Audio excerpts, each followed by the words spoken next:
Hello and welcome to Outside the Box, an MLS podcast. My name is Juanners. This is Daniel. And I'm Joss. And today we are one man short. Mr. Jeremy Peterman from Cascadia FC cannot join us on this edition of the podcast. However, there is some content in the works for other instances where you can listen to Jeremy, but we're gonna miss those impassioned soliloquies at time, especially when it comes to hating Seattle.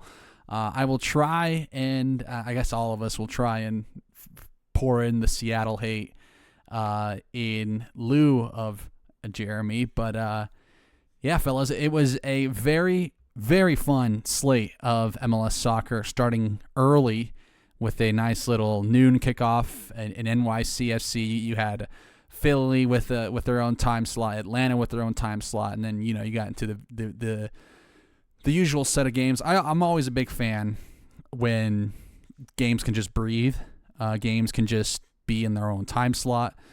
Sunday Night Soccer has helped out a lot with that, and for that reason, I'm going to turn our attention over to the most recent game, LAFC versus Real Salt Lake. And right now, I can't help but feel that between Denny Bouanga and Heung-min Son, we have truly seen LAFC unlocked.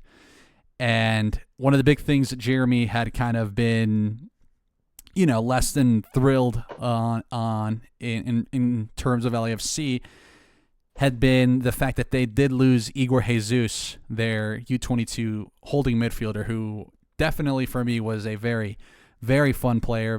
It sucks to see him, miss out this season the way that he did. But I'm gonna turn it over to you, Joss. What are you making of LAFC, and do you think this Bouanga and Heung-min Son combo, this duo power, is it as scary as it really seems to be?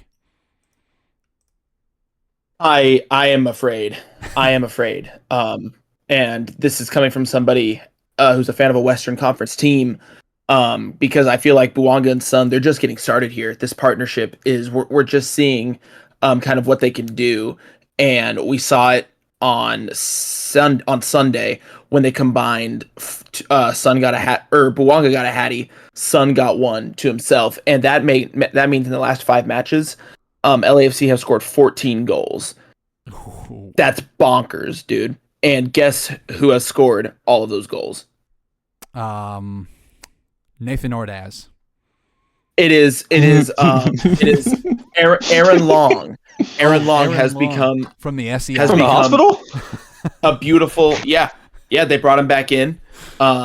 It's been Son and Bouanga. They have coexisted, like bread and butter, like peanut butter and jelly, like Daniel and not knowing how his technology works. That's crazy. We're seeing a partnership here and a partnership flourish. I'm scared, and LAFC for me, they're getting hot when it matters, man. When it comes to playoffs, when it comes to like getting into the playoffs and which team's going to perform, you can usually tell based on the form leading preceding it. So for me, they're getting hot right when it matters. Yeah, I wanted to quickly mention also that this fixture was played midweek. So it wasn't even like the last time these two teams played was last Wednesday. So and it was a 4-1 result. Same way. I mean, the goals kind of happened differently. RSL surprised. They got an early goal here. And we'll talk about RSL in a bit. But I kind of wanted to lead in with LAFC because I tweeted out on the Bluesky app that this kind of feels like a cup-winning acquisition.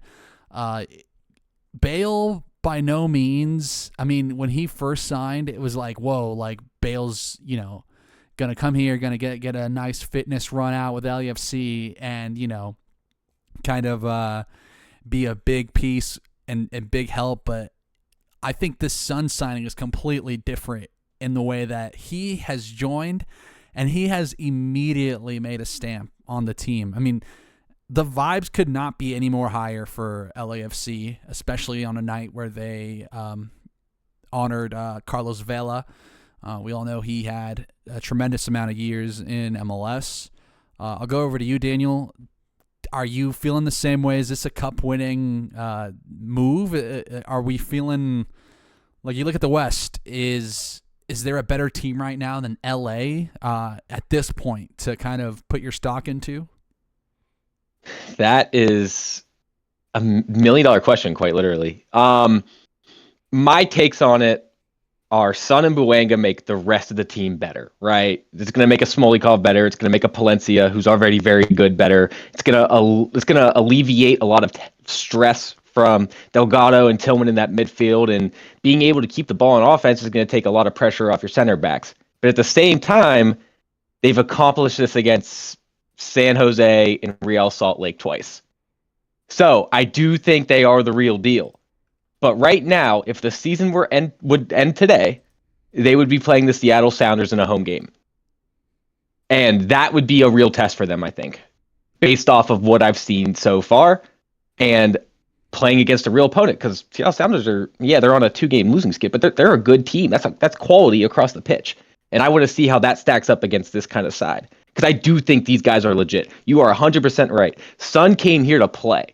And he's a baller. He was a baller long before he got here. He'll be a baller long after he's been here. And he's going to make guys like Dennis Buanga, who is the fastest guy to break didn't he just break a Carlos Vela record? He did. Yeah. I think one of the records he got was a third season with 20 goals in a season. Yeah, he's got 22 goals and 6 assists on the year so far. I mean, this guy, he needed a guy like Son to help him. Son is doing everything that LAFC fans wanted Giroud to do. So it's great to see all that click, because it even makes guys like David Martinez better. So I do think this LAFC team is legit. I just need to see them do it against someone who isn't San Jose RSL, or they play St. Louis City. What's going to happen when they beat St. Louis City 4-1? Yeah, I mean, beyond that, you have Atlanta, you have Toronto, and then 2 road games at Austin, at Colorado. And I think that Austin and Colorado match will be the true tune-ups. But you're right. I mean, St. Louis, Atlanta, Toronto, I can't see. I mean, maybe the Toronto match might give them some troubles, but that Atlanta and Toronto match are at home, and I can't help but feel that LAFC in the West have one of the best home field advantages with the 32-52. Like those games are just electric, and that's, they really bring that big game feel, and especially late in the season now, it's starting to really. It's going to be a real tough place for anyone to play, as they still have games in hand, and I can't see anything else but a top 4 for them. Fellas, I want to switch on over to their opponent, RSL, who, they kind of had been given a shit schedule here, to be honest. LAFC back-to-back. The home match, that was a very tough loss. It didn't help when Victor Olatunji got a red card, and here I thought Salt Lake, they played on the front foot a bit. They were really, they were coming out here with a bit more of a chip on their shoulder. They have 4 games here left. They have Austin, Colorado, at Seattle, and at St. Louis. So they'll have 2 back-to-back road games to end their season. They are right now in 12th place with 34 points. Dallas in the 9th spot with 37. So, I mean, 3 points out of a playoff spot. You got plenty of teams ahead of you that are kind of, I think, in a lot better position. I'm taking buyers now. Is anyone buying RSL stock? Yes or no? And I think of all the teams, it's like, man, they bought all these strikers and no defensive back line. But I'll turn over to you, Josh. What do you make of RSL? Are you kind of, I don't know, like, I know SKC and RSL have a bit of a rivalry that's a bit more organic than the one I think of between the Rapids and RSL. But as a fellow RSL hater, how are we feeling? How are you looking at RSL here? I wish we were recording face cams so you could have seen my face when you asked if anyone's buying stock. to describe it for us, it's kind of like when you watch a kid kind of like a toddler, like they're walking in and they're stumbling and they're gonna fall, and you know they're gonna fall, but they haven't fallen yet, and you can just kind of be like, oh my god. That's kind of the face that I made when you asked if anyone's buying RSL stock. RSL need some breaks in order to make the playoffs. And I hate when my team is in a position for other teams have. My team doesn't control my destiny. RSL, I don't know. I think if we were to chop it up to percentages, I'd say there's probably like can I give him like a 10% chance of making the playoffs? Right, it's never zero, Josh. It's never zero. Yeah, I know. Like mathematically, it's possible. Never say never. Never say die. But they're 3 points below ninth, and they have one win in their last 6. That includes losses to Charlotte, Minnesota, Red Bulls, and then LAFC twice. In fact, their only win was against Sporting KC, and that really doesn't even count at that point. That's like an Open Cup win against a USL team. I'm not buying any stock in these guys because I don't have faith in these guys. I think, like you said, Juan, they're this is only exacerbated by missing Olatunji, their big name striker that I feel like has done pretty decently since he's come over. Granted, he got a red card, so that's not great. But I feel like overall he's been throwing himself about. He's been a force up top. RSL he's a target for them. And I think that he'll come good. He's the striker that they need to sign at the beginning of the season. The Nigeria striker they should have signed instead of Willie Agata, really. So I'm not buying any stock. And if you are, I have oceanfront property in Kansas to sell you. Do you remember Elias Manuel, who was traded to Salt Lake but then said, I'm not playing for that team and forced to move out? He knew, he saw the writing on the wall with this team. And for that reason, I can't help but put him on my Mount Rushmore of RSL players. Let's move ahead, unless Daniel got anything to talk about before we move ahead to the next Sunday night soccer match. No, I was just about to tell you that you would have to be Jordan Belfort selling penny stocks for me to even consider buying stock into Real Salt Lake. So no, I think Josh covered it all pretty well. Not even for next year. What do you guys? I can't help but feel that with Pablo still at the helm, this team just doesn't inspire me at all. But for next year, what are you guys thinking on RSL? Like, are we? Because I'm not scared at all.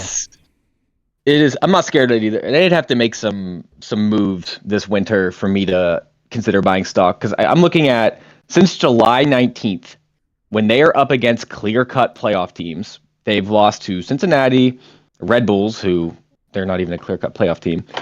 Charlotte, they've lost to Minnesota. They beat Sporting Kansas City. They lost to LAFC twice. Now they have Austin, playoff team, Colorado, playoff quality team, Seattle, playoff team, and then St. Louis is where they end. If they don't make moves this winter, things could get dark in that locker room, I think. Let's shift gears over to Austin, Seattle, Sunday night soccer. I'll take the reins on Seattle first before we move to Seattle, or before we talk about Austin. I'll take the reins on Seattle here. In true Sounders fashion, they have relied a lot on their depth, and now their depth has largely been hailed as among the best in MLS, right? In this one, they had Snyder Brunel at a right wing, Andrew Thomas in for one Mr. Stefan Fry, who I think really seems to be, I don't know if you guys saw that Miami match, but Homie is not the Stefan Fry that we are used to. But Seattle's one of those teams where, yeah, they are in a little bit of a rough stretch, and you kind of hope that this rough stretch continues into the late stage of the playoffs. But I can't help but feel that come playoff time, they're going to just turn it on and be that team that pisses everyone off with how often they make the playoffs and how much fun they ruin with their bracket busting. And you always want to see a team eliminate the Sounders. But overall, I think there's something about the depth, man. Like, Georgie Manungu is a very fun player to watch. I hate that he's in a Sounders t-shirt. I so wish this man was anywhere but the Sounders, because he's one of those players that when I look at him, I can see like that joga bonito, that kind of like that joy of playing the game. I mean, this dude just is one of the best dribbling boys in the league. He got a goal in this one. Unfortunately, the Sounders couldn't break down Austin, as Austin are a bitch to break down. But I don't know. Two rough matches for Seattle. How are we feeling about them, guys? They are in fifth. It's not too long ago that they were in fourth, but I mean, with LAFC always having games in hand, it was always going to be tough for them to really hold on to that spot. I'll go over to Daniel. What are you making of the Sounders? I have some mixed feelings on them for the main reason that they are in a pretty rough stretch of form right now, heading into a very, very crucial time of the year. Do they have the quality across the pitch to get through that adversity? 100%. But you now have Austin up your ass to get that fifth spot, right? And then they're going to, I would say that top four spots in the West are pretty well covered at this point. We kind of know who they're going to be. But, you're talking about the difference of playing maybe LAFC or Vancouver or San Diego away from home. And those are big games when you're putting it in perspective of the playoffs. So I'm a little bit worried about them, but I think they have the quality and the leadership to get them right before the playoffs. It's just going to be a tough stretch here. Like they have a lot of prove it stuff popping up. They got Vancouver, Portland, RSL, and NYCFC. That is a tough stretch of games to end it here if they're going to try to get right, in my opinion. What do you think, Joss? I am a believer in the get right game. If I'm being honest, not to stray away from our beloved MLS, but I am also a Chiefs fan, and obviously the season hasn't started out great, but they just won, and they had the Giants on the schedule, right? The Giants were always going to be a get right game for the Chiefs. For me, for Seattle, obviously the LAFC is not. They're not the New York Giants. They are, or Vancouver. They're not the New York Giants. Seattle do have a tough schedule ahead of them. However, my point in this analogy is, if Seattle, if they can beat a team like the Whitecaps or like LAFC before the playoffs, just kind of right the ship. Or they don't play LAFC. I don't know why I keep talking about LAFC. They'll have Portland also. If they can right the ship with a big win like that. All of this like discussion of how poor their form is kind of goes out the window. Sure, they lost to Miami. Sure, they lost to Austin at home, or Austin away, and that's not great. But they're still the Leagues Cup winners. They're still, before that, they were on a pretty good run of form. That includes like the 7-0 thrashing of Cruz Azul. That includes the 5-2 over SKC, the Leagues Cup final. I think there is a level of. They're still riding the high from the Leagues Cup win. They're coming off of it a little. They're back to reality, back to teams who they're not underestimating the Sounders anymore, and they shouldn't be underestimating the Sounders. Miami, that's a bit of a revenge game for them. Austin have had a good uptick in form. I'm not really worried about the Sounders because I see this as like they're coming down from the high of the Leagues Cup win, and they have the chance to have a get right game, to remember who you are kind of game. Shout out Lion King, right? Shout out Simba seeing his dad in the stars and saying remember who you are. It's Brian Schmetzer up there, even though he's still very much alive. It's Brian Schmetzer looking down at Jesus Ferreira and saying remember who you are. And they're gonna get right. They're gonna get a win against a Vancouver, or they're gonna get a win against Portland, and then it'll be out the window. The Sounders will be back. With the Sounders, I don't ever doubt their position in this. I think this is a playoff team, and I don't see any risk. I mean, the Rapids are 6 points out of their spot. Portland's 3 points. Austin's 1. So there's a little bit of closeness there, but by no means am I going to go out on a limb and say, oh, Seattle's going to fall to the wild card match, right? I do believe in that get right game. I mean, given where Vancouver are in their depth, we could see it as soon as this midweek match as soon as this weekend match with Vancouver, because Vancouver are playing Portland tomorrow as of the recording of this podcast, and they are severely depleted. Look at that injury report. They've lost some center backs. We'll talk about Vancouver when we get to them, but there is some get right opportunities here. I think just one win and they're pretty much in the playoffs, if not already. But there are going to be some questions if come Vancouver they lost, come Vancouver they lose, come Portland they lose. It's like, all right, you really need to get this RSL match, because that final match against NYC, depending on where NYC is in the standings, that's going to say a lot. Any other Sounders takes or I mean, I guess we didn't accurately hate them enough. Anyone want to sell Seattle stock in the name of Jeremy Peterman? Oh God, yeah. We should do right by Jeremy. Let me think. Hang on, let me just type in a chat GPT prompt real quick. How to properly hate Seattle Sound. I'm just playing. I mean, they let Uzuni score. They let Uzuni score. Can we talk about that? Yeah. The guy who we've all asked, what does he even do? The number 10 for Austin, the guy they spent $8 million on in the 96th minute, no less. Like in the last kick in the of 96th minute, he's got 6 goals, 3 assists on the season. Not exactly been lighting it up. That's for certain. And they left him basically unmarked in the box. He had a .99 x goal on target for his goal. So poor marking from corners. Seattle, what's going on? Just remember that next time you see Jackson Reagan shouts for U.S. men's national team on Twitter. I'm like, no, he let Uzuni score on him. We don't need that. There's the hate. How can you let me do a Jeremy Peterman impression. How can you let Uzuni score? That was perfect. Because how do you let this happen? Let's pivot over to Austin. Daniel, tell us about Austin, man. How did the Sounders let Uzuni score? Guys,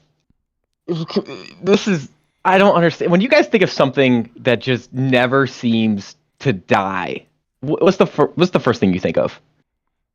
I think of Caleb Porter. Okay, that's a good one. Taylor Swift. I was thinking cockroach. Okay, whatever. 3 peas in a pod. Taylor Swift, Caleb Porter, cockroach. That is Austin FC. Like, these guys, at the beginning of the season, they went on a very, very hot run. We called them fraudulent. Then they cooled off in form come like May. Since the middle of June, this Austin team has lost 2 games. Like, legitimately lost 2 games. That's an insane run of form. And they're doing it on the back of Owen Wolf. What is going on down in Texas? Well, I mean, beyond that, we also got to acknowledge, they're doing it without Brandon Vasquez. And one of the biggest things that I know for sure I did was like, why would you sign Brandon Vasquez and then go get Murdo Uzuni, who both function as a target, as a target piece? It's like they had a target winger in Uzuni and a target striker in Brandon Vasquez with no one to get them the ball. All right, Vasquez goes down. What should we do? Let's throw in Rubio at the 10. And in this one, he was more of an inside forward, right winger, however you want to see that. They played out of a 3-4-3, which they also played in the Open Cup match. And so it's a little bit of Estevez flexing that tactical mastermind a little bit, because it worked. I mean, Diego Rubio getting the leading goal here off a great press, and I hope it's not a surprise here, but Rubio is one of my favorite players in all of MLS. I remember his time in the Rapids. I was very, very happy when he signed, or when, I don't know if he signed from SKC or they traded for him.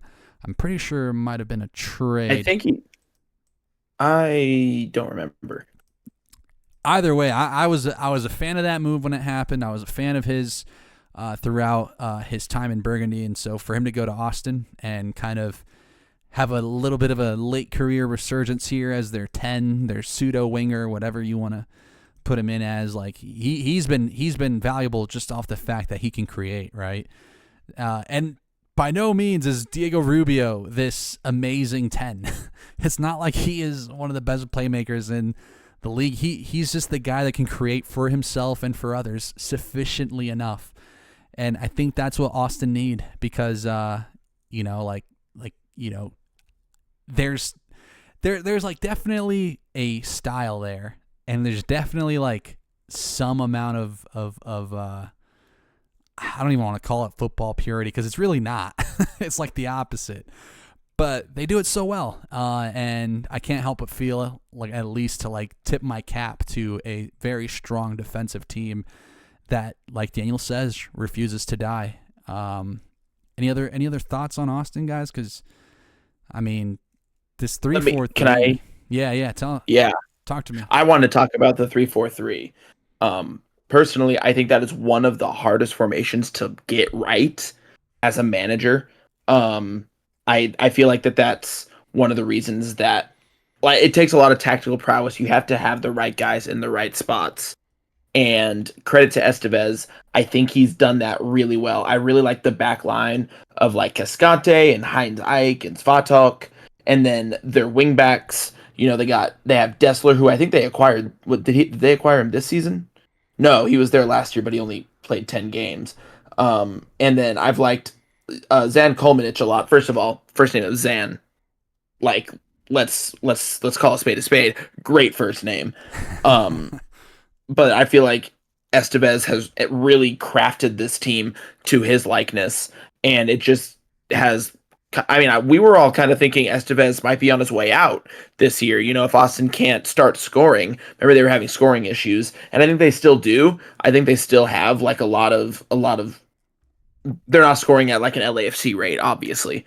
But second worst goals for. They have 33. RSL's the worst with 32. That's a huge problem, I think. But to Estevez's credit, they're hard to beat. They don't say die because they're a really sound defensive team. You hate to see them on set pieces as well. I remember I was at the game when they played Sporting KC 2 weekends ago, and they scored from a corner. You know, they scored from a corner, and it's like they are a classic hard team to beat. And I think when it comes down to playoff time, when there aren't any ties, you know, you go in and it's kind of it's kind of winner go home, except for the stupid like best of 3 game or whatever. But you know, in general, it's winner go home. Austin FC, you have to be harder to beat. You have to be more defensively sound, I think. And teams that are more defensively sound usually do better in these knockout situations. Yeah, one final point here. CJ Fodry came in midweek because Austin do have a U.S. Open Cup final on the horizon. He came on and scored and was a magnificent super sub. He got the assist here after coming on for Owen Wolf and finding Uzuni. Mm-hmm. So he, you know, they're a good team always needs their young guys to kind of step up, and Fodry has been. I don't know if that means he'll get more starts, but he's definitely a player that now kind of has some confidence rolling into the season.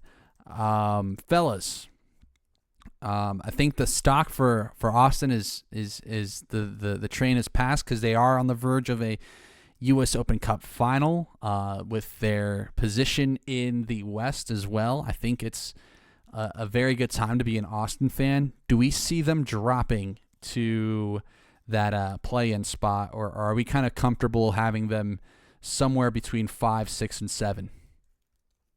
I don't see them dropping. You go, Daniel. No, go ahead. I'm about to just take what you're saying and run with it. So finish your thought. Oh, I was gonna say I don't see them dropping. I think that this game against Seattle kind of guarantees that they won't be in that spot.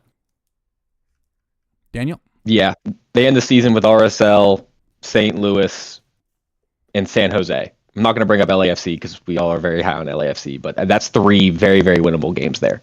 So I can't see them dropping personally, not in the current form that they're in. If they win this Open Cup game next Wednesday, if they win this Open Cup game, I mean, they're going to have so much momentum going into the playoffs. So we've been cheering against them all year. I'm kind of like hoping they do something here. It's kind of exciting. Knowing Austin, they probably won't. I think that cup has been written for Nashville, and I think a first round exit is very on par for this club.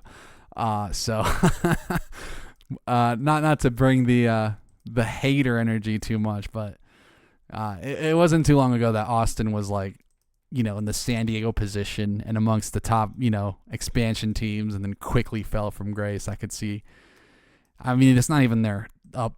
They don't have much grace to fall from now, but man, it would be, just as the fabric of the club has been for now. Fellas, let's pivot over to the Supporters Shield standings. Let's take a look here. We talked about RSL. They are in real danger of losing pace with the rest of the Western Conference. A team that has officially lost pace with the Eastern Conference is New England Revolution, who officially have moved on from Caleb Porter in a move that I think many of us on Outside the Box, minus a one, Jeremy Peterman, have long been calling for after a season in which you do let's count them, like what he came in, had that first window, made a lot of moves, stuck out with some guys, sent them to San Jose, a little reunion between them and one Bruce Arena. So whether it be Nick Lima, who else? Noel Buck, I know, is involved in that.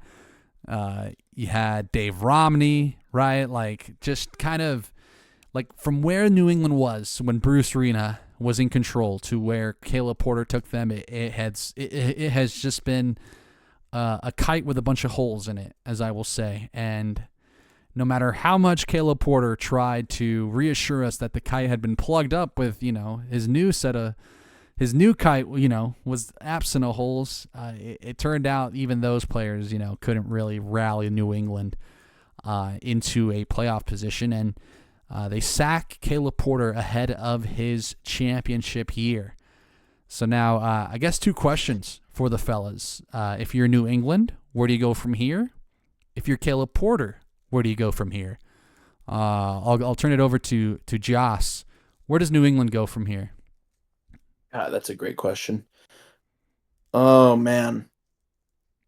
Can I tell you where I don't think they should go? Ooh, okay. And I don't think we're talking. Let me make sure. I don't think we're talking about them. They should not go the DC route, I don't think, because DC, for all those who don't know, just signed a new. What is he? A chief? He's a new CEO, CSO, CSO, a sports lawyer, new CSO, who is a former sports agent and lawyer who has never done this before. I do not think the Revolution should do that. Hot take. Well, I mean, I feel like that's a bit of a dumb move. Kurt Onalfo is he any better? That's I don't. I mean, damn it. Okay. I'm forming an idea. I'm forming a take. Okay. Kurt Onalfo may not be the better than Erkut Sagut. Or I'm sorry, I totally blew that for all my Turkish viewers, for all the Turkish listeners out there. Totally blew that. That is the sports lawyer at DC, by the way. Yes, and the new CSO. Yes. And I think that there's going to be a bit of pressure, I think, from the Revs owners to maybe go and get a guy who doesn't know, who's like a new, exciting, fresh idea, bring him in or her in, and have them bring their ideas from somewhere outside of MLS. I do not think that they should do that. I think that in this moment for the Revs, I mean, like you were talking, Juan, about the Revs with Bruce Arena. Like they got a guy who knew the league, who knows the league well, and has coached a lot of games and has done well for them. And if it wasn't for some unfortunate incident that we do not know about, I don't think we'd be talking about the Revs like this. Now if the Revs are going to make some moves, if the Revs are going to replace the CSO, or if they're going to replace, I mean, they have to replace Caleb Porter. They should get a guy who's maybe had some experience doing both. Maybe a guy that's coached a lot of games and is recently out of a job. A guy from the East Coast. A guy who maybe an All-American center back. Okay, Peter Vermes. Let's go. I was like, he could go one of two ways here. I don't actually think that is the worst take ever. I'll be honest. I think that it is a bit of more of a stable guy they can bring in and sort of right the ship.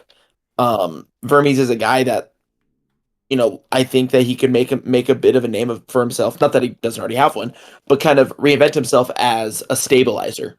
San Jose were in free fall after having a bunch of different managers come in and from outside the league and try and implement their ideas, and for one reason or another they didn't work. And then they brought in Bruce Arena and stabilized. Peter Vermes needs to become the Sean Dyche of MLS. Yeah. And then if he proves he can do well, he'll have a couple years at the job. I mean, it also helps from your perspective that he's going to the East, right? So you'll kind of see less of him. Right. I mean that too. If we wanted to throw that in there. Daniel, I'll ask you, where does Caleb Porter go from this? Oh God, I was hoping to get the freaking first question. Oh my goodness. Yeah, I have two schools of thoughts on it. One's a little more positive than the other, saying this was just a bad fit. He took a team that's been led by Bruce Arena for so many years. They switched some players out, but the core was there. Like maybe it was just a bad fit, and maybe he could try his hand again in the MLS. Right. My other side of me says Major League Soccer is a growing league. They're gonna want to outgrow coaches who have not succeeded recently in Major League Soccer, just like bigger leagues do. I would choose the latter option there. I hope he has a successful career, maybe helping grow a USL team or something. But I would hope that teams look at his past 2 years and what he's done with New England Revolution and great players like Gil, who so many people would love to have on their team, and you can build a roster around that guy. He's really that good. I hope other teams see that and say he failed to do that. Why would we want to bring that in? Because it's a 3-year cycle. It is a 3-year cycle, but fans, particularly in this sport, are very, very win now. Juanners, question for you. Did you see that Tom Bogert reported 8 days ago that the New England Revolution made contact with Jim Curtin? I did see that one, and that one did hurt my soul because selfishly speaking, I think that opens the door for Jim Curtin to not go to the Colorado Rapids, and it also opens the door for Caleb Porter to potentially walk into the Colorado Rapids. I just don't think that Porter is that disposable yet. Just because, I mean, the guy's won 2 MLS Cups, right? And he has been a proven winner, even at the college level. So, he's got that track record of winning. I know his kind of his reputation precedes himself. I know he can kind of, be a for lack of a better phrase, like very, like I don't know, he kind of comes off as a little bit of a dick. Especially in some of the press conferences, but I also think you kind of need a little bit of that in a manager. There's like levels to it. There's Brad Friedel. We need to bring ultras into the mix and make this feel really like a real football culture. And then there's Caleb Porter, who has a certain level of expectations and excellence. I could see him going to a number of teams. I could also see him go the Michael Bradley route and go to some weird obscure team in England, or not England, in Europe. And so I can kind of see that for him as well if he wants to, broaden his horizons. But I mean, even like looking at some of these teams like DC could use him. I'm thinking like even the team like RSL, St. Louis, maybe not St. Louis, maybe SKC, but I don't even know. Like San Jose, if they want to lean into some chaos, another roster overturn there. But yeah, I mean, New England, man, I think like there's a solid squad there. Daniel alluded to it earlier. There's Carlos Gill. I do like Chancalay. I think he's one of the better wingers in the league, and I think if you find a coach that puts him in a position to succeed, Al Hassan Yusuf is a very tidy holding midfielder. They got great fullbacks in Peyton Miller and Eli Feingold, and they're both U22. So there's plenty to like. I mean, maybe not Peyton Miller, but I know Feingold is U22. They both are pretty young fullbacks. One of the best, I think, the best duo fullbacks to like buy stock in now for future prospects. But man, tough for Porter. If the 3-year curse is to be believed, the next gig he joins will win MLS Cup. That'll be the future long dart play for next season. Any thoughts on New England? Final thoughts on the pod as we officially move on from them, given that they've been eliminated. Oh, I wanted to say one thing. If we're giving a eulogy here, New England, we hardly knew Yingland. Okay. Like New Ye. Oh boy. You got anything to top that, Daniel? No, that was perfect. World class. That was world class. Thank you, guys. Thank you. I appreciate that. All right, fellas. Do we want to start in the East? Do we want to start in the West? Let's go to the East. Sticking with the East, I know just talked a bunch about Austin, Seattle, LA, RSL. That's a bunch of teams in the West. Let's pivot over to the East. I want to focus in on this playoff race, spots 10, 9, and 8. New York Red Bulls got a very good win on the road against Montreal, but Chicago also got a very good win on the road against a much better opponent in Minnesota. Columbus has found themselves here in a very precarious position. It wasn't long ago I kind of floated, hey, give us the Greg battle against Columbus, the Greg and Nancy. I think that would be a perfect play-in match. I kind of want to see Chicago be the hosts of that, though. They have still 4 games left to play. Red Bulls with 3, Columbus with 3. Nashville also is kind of in and around this area. And, I mean, it really just comes down to just how tight this Eastern Conference is. And it's, I'm looking at the table. Sure, you have the bottom. You have Montreal, DC, Atlanta, Toronto, New England, all of these teams that are just awful. Especially Atlanta, who, duped us all. But beyond that, like those 4 teams between New England, Toronto, DC, and Montreal, like those are always kind of expected to be the table setters, right, for this Eastern Conference table. I want to zone in on Chicago, and then I'll go to you, Joss, here first. Because I know they're kind of our protagonist here on this podcast. We really want the Chicago playoff match. But of these 4 teams, Nashville, Columbus, Chicago, Red Bulls, how are you kind of shaking them up? Can Chicago kind of put the Nashville or Columbus into a little bit of a tough position? What are you making of the East here as we focus in on spots 7 through 10? Golly. Okay. Damn.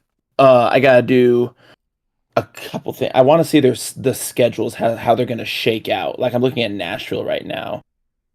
Nashville have 4 games left. 1 against Montreal, who's a bottom feeder, right? 1 against Houston, have we killed them off? Have they been voted off the island? No, they are Not yet. They have made a strong case for themselves, but So Houston could still, in that game, which is their next game actually on Saturday. That's two teams that maybe are kind of fighting to climb as high as they can. And then they've got Miami, and then they've got Austin. So two Western Conference games, two Eastern Conference games, for Nashville coming up. Two in Texas actually. One at home, and then one against away at Austin. and they have Nashville. U.S. Open Cup. And they have the Open Cup. Oh, is that what that is? That's right. Yep, that's the Open Cup. Yeah. Oh man, that's already next Wednesday. Damn. Okay. Gathering my thoughts. Nashville SC. Kind of.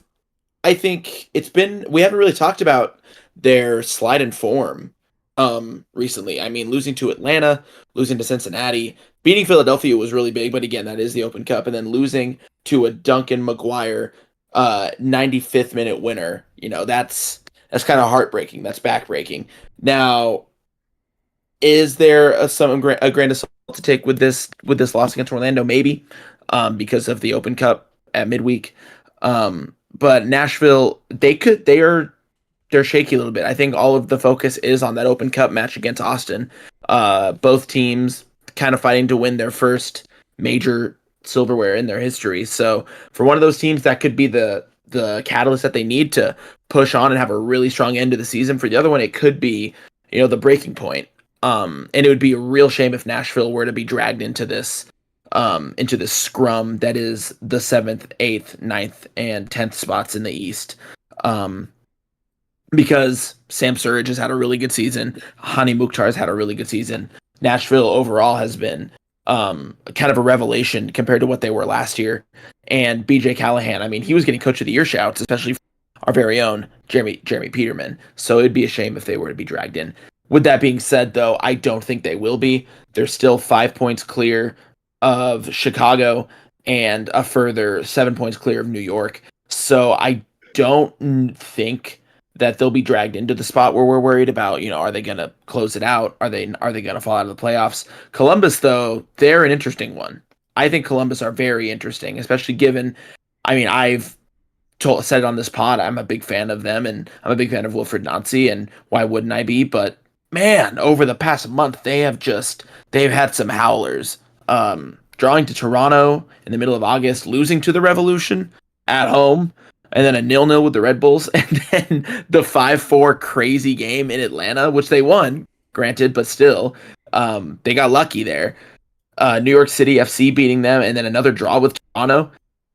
God, man. Is this upcoming game, is this going to be our Greg Nazi playoff game if we don't get it in the playoffs? Is this going to be a little precursor for what might actually come?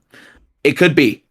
Columbus, for me, they're way more slippery than I think Nashville are. They've got to play Chicago, a Chicago team that's been bolstered by this massive win in Minnesota.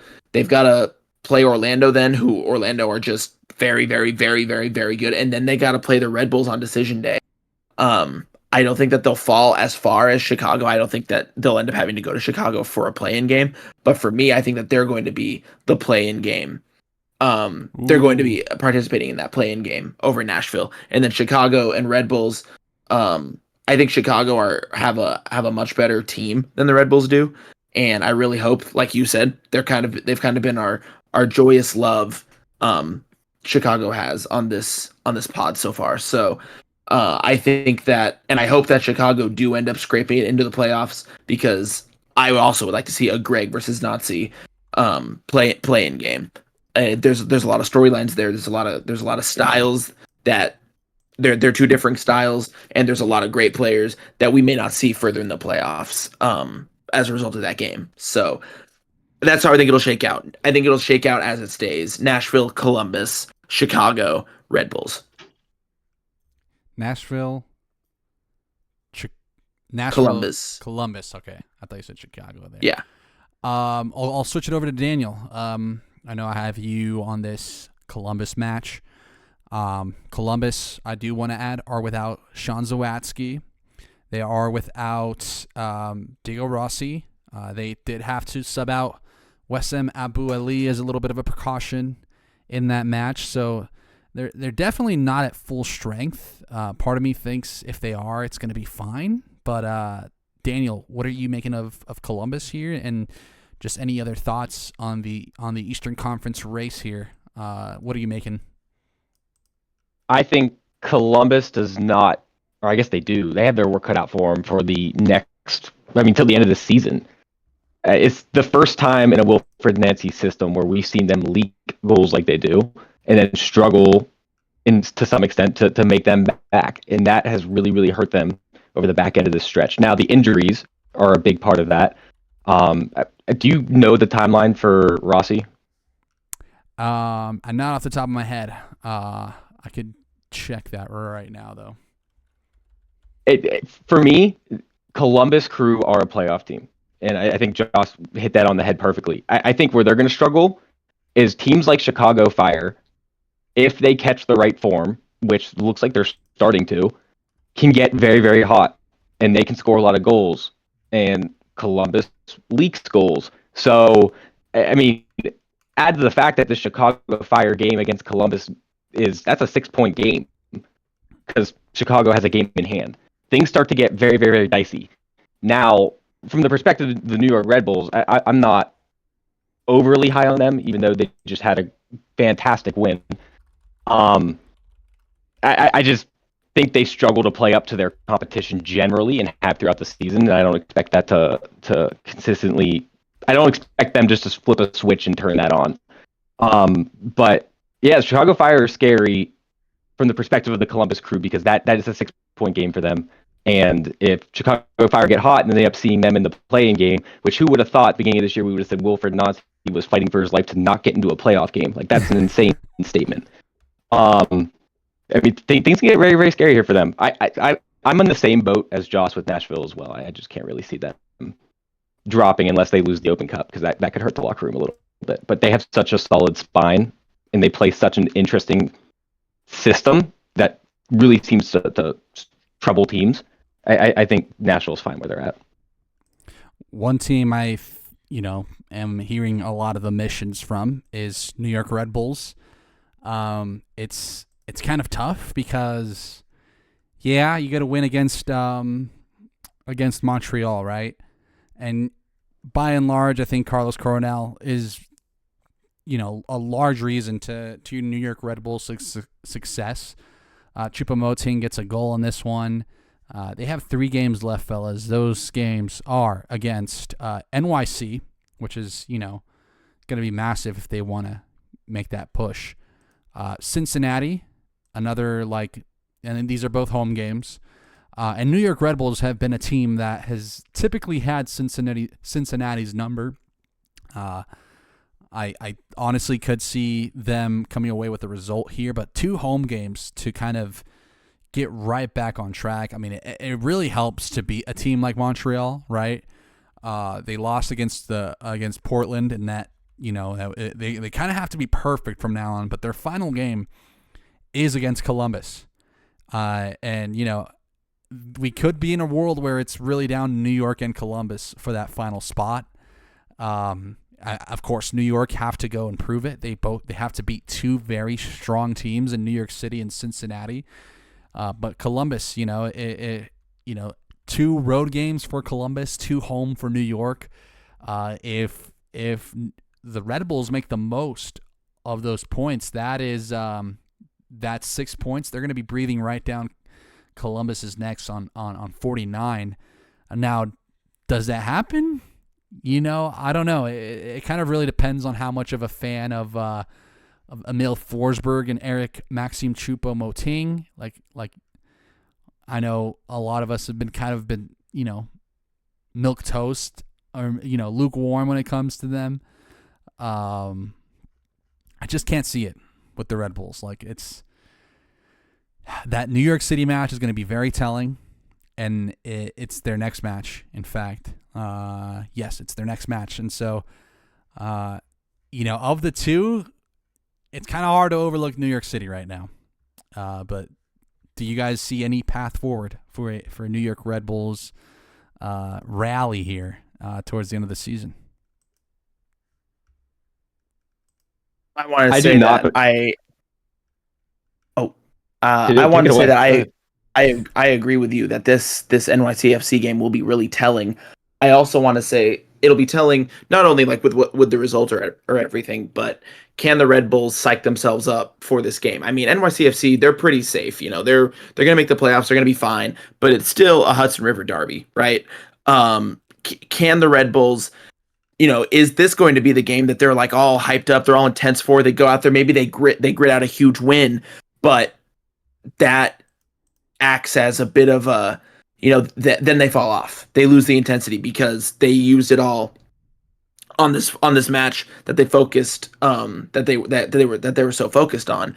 Um I'm wary about that because I just don't think the Red Bulls are they're not like mentality monsters, I don't think. Their form is very spotty. They have a lot of draws, a lot of big losses. And in the past, yeah, they beat Philadelphia, which is great, but they also lost to Charlotte. They also lost to Portland recently. Charlotte's not actually that bad, obviously, but they held 5 to Miami in July. So I don't think they're mentality monsters, is what I'm trying to say. And they might hype themselves up, get a big win against NYCFC, their hated rivals, but then from there, sort of pilter off and end their season at a sputter. Daniel, any final thoughts on this? I guess I'll open it up to both of you. Any final thoughts on the Eastern Conference race here? It's been a very great Eastern Conference table to keep a track of. I have a fun, quick stat for you guys. In 2024, it only took 40 points to get to that 9th spot. So, and this is a very, very similar trend over in the West, but it's just crazy, like how much tougher things seem to have gotten down this past 2025. It's been fun to watch. Yeah. Ooh, that is a good stat. Yeah, I mean, it says a lot that the West is kind of set in stone, and the East, I mean, it wasn't too long ago that Nashville were in the Shield conversation. And, I think it very much makes sense to kind of abandon the Shield in chase of a U.S. Open Cup, which I think they will get. If I think of any team that's destined to win an Open Cup, it's It's this campaign for Nashville after, new coach, new system, and having had, I think this is their second or their third final. Have they had a final before the Leagues Cup one? Am I tripping? No, I don't think so. So second, not in final, MLS. They did not. Second final.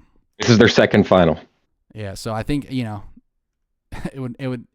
would be a heartbreak to see them lose here, and then at least we can at that point say, oh, third time's a charm, guys. Come on, hang in there. But yeah, overall, a very close Eastern Conference. Let's stay in the East. Let's talk positions. Really 6 and upwards. Orlando in a very good spot, 6th. We could have easily added them into the conversation down below, but they do have a game in hand on both Nashville and Columbus on 51 points. And so I kind of figured they kind of do merit having, a conversation amongst really, I think, the top teams in the Eastern Conference. They are from 6 up. It's Orlando, Miami, New York City, Charlotte, Cincinnati, and Philly. We'll talk a little bit about the Shield race because it is starting to heat up, and it's also coming to a head with Philly taking the lead here. But just kind of wanted to open it up to you fellas, how we're feeling about the East. Let's start first with Orlando. Daniel, I had you on the match here, and overall, I think Orlando had a little bit of a blip in their form, but they've always just been so steady. What are you making of Orlando as they close the season? I think they are a very sneaky team.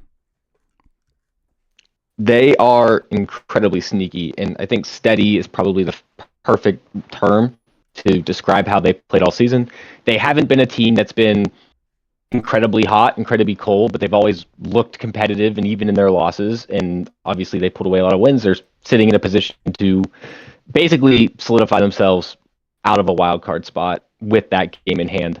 I think my faith and confidence in them heading into the playoffs is going to be determined by how they play against Cincinnati this upcoming week, because that is a massive game for both of them. One, for FC Cincinnati still chasing a shield, and two, that is very, very likely a team that they'll end up playing in the playoffs.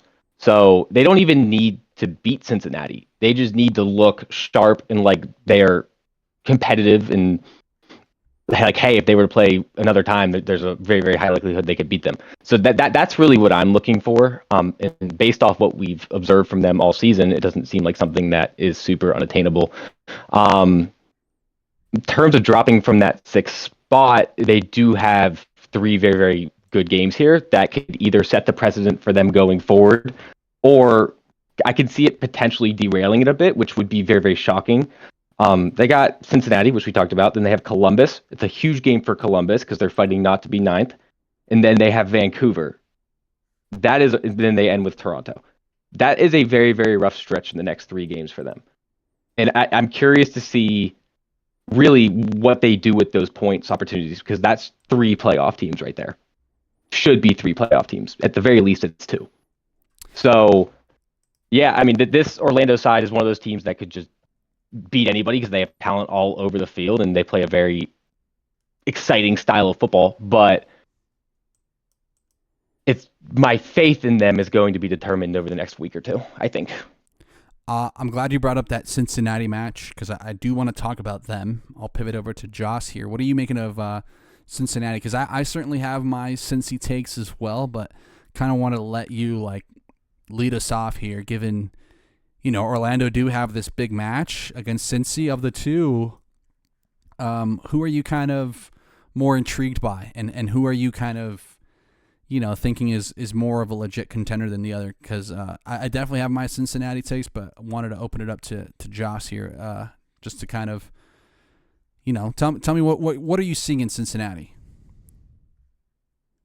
What am I seeing in Cincinnati? Well, I'm seeing a certain number 10, a certain Brazilian number 10 absolutely light it up. Evander, 29 goal contributions in 29 games in the league this season. That's unbelievable.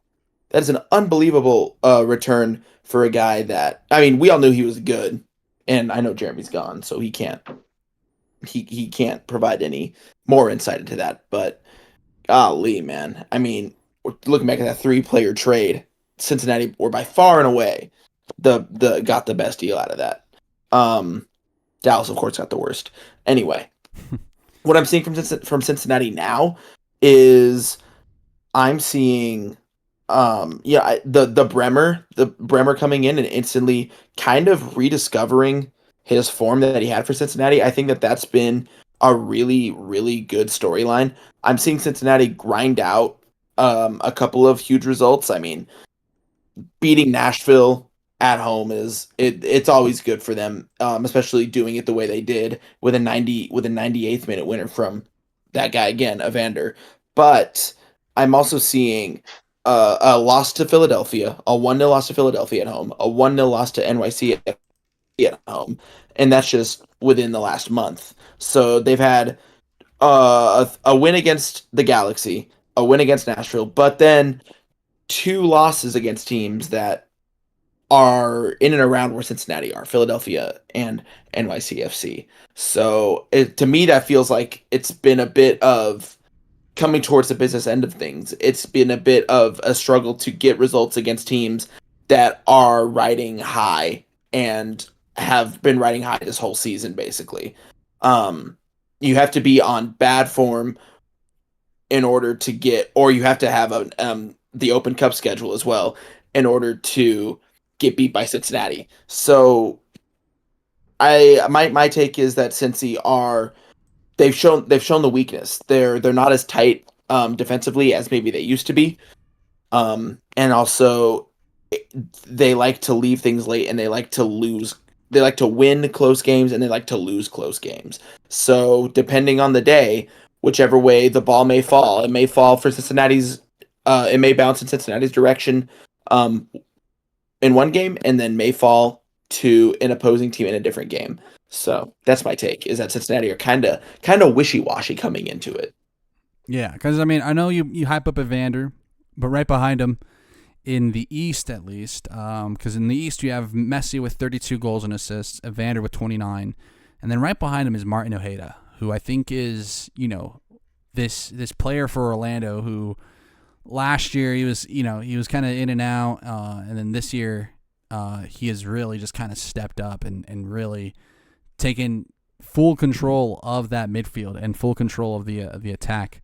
Part of me is like, of the two, if I were to pick one, there's something about this Orlando team that, they're in sixth, but if they were in the West, they would be in fourth, right?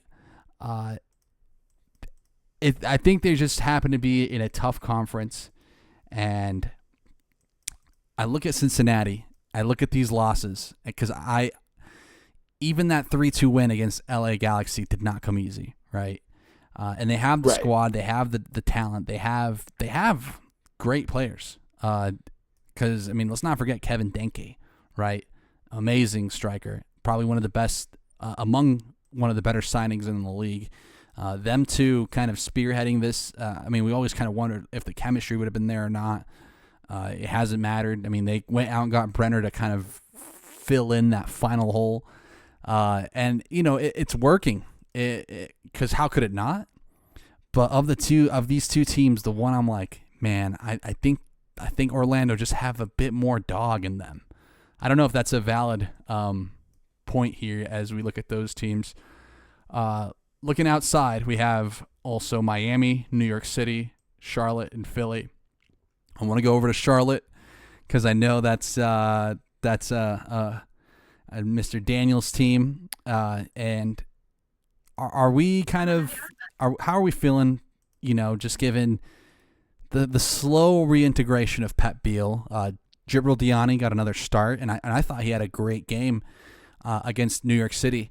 It was Brant Bronico who I was kind of having a side eye towards in that matchup, but Charlotte were soaring with 9 winning games, and officially in the playoffs. Could have broken the streak, but again, that New York City home field advantage, kind of crazy there.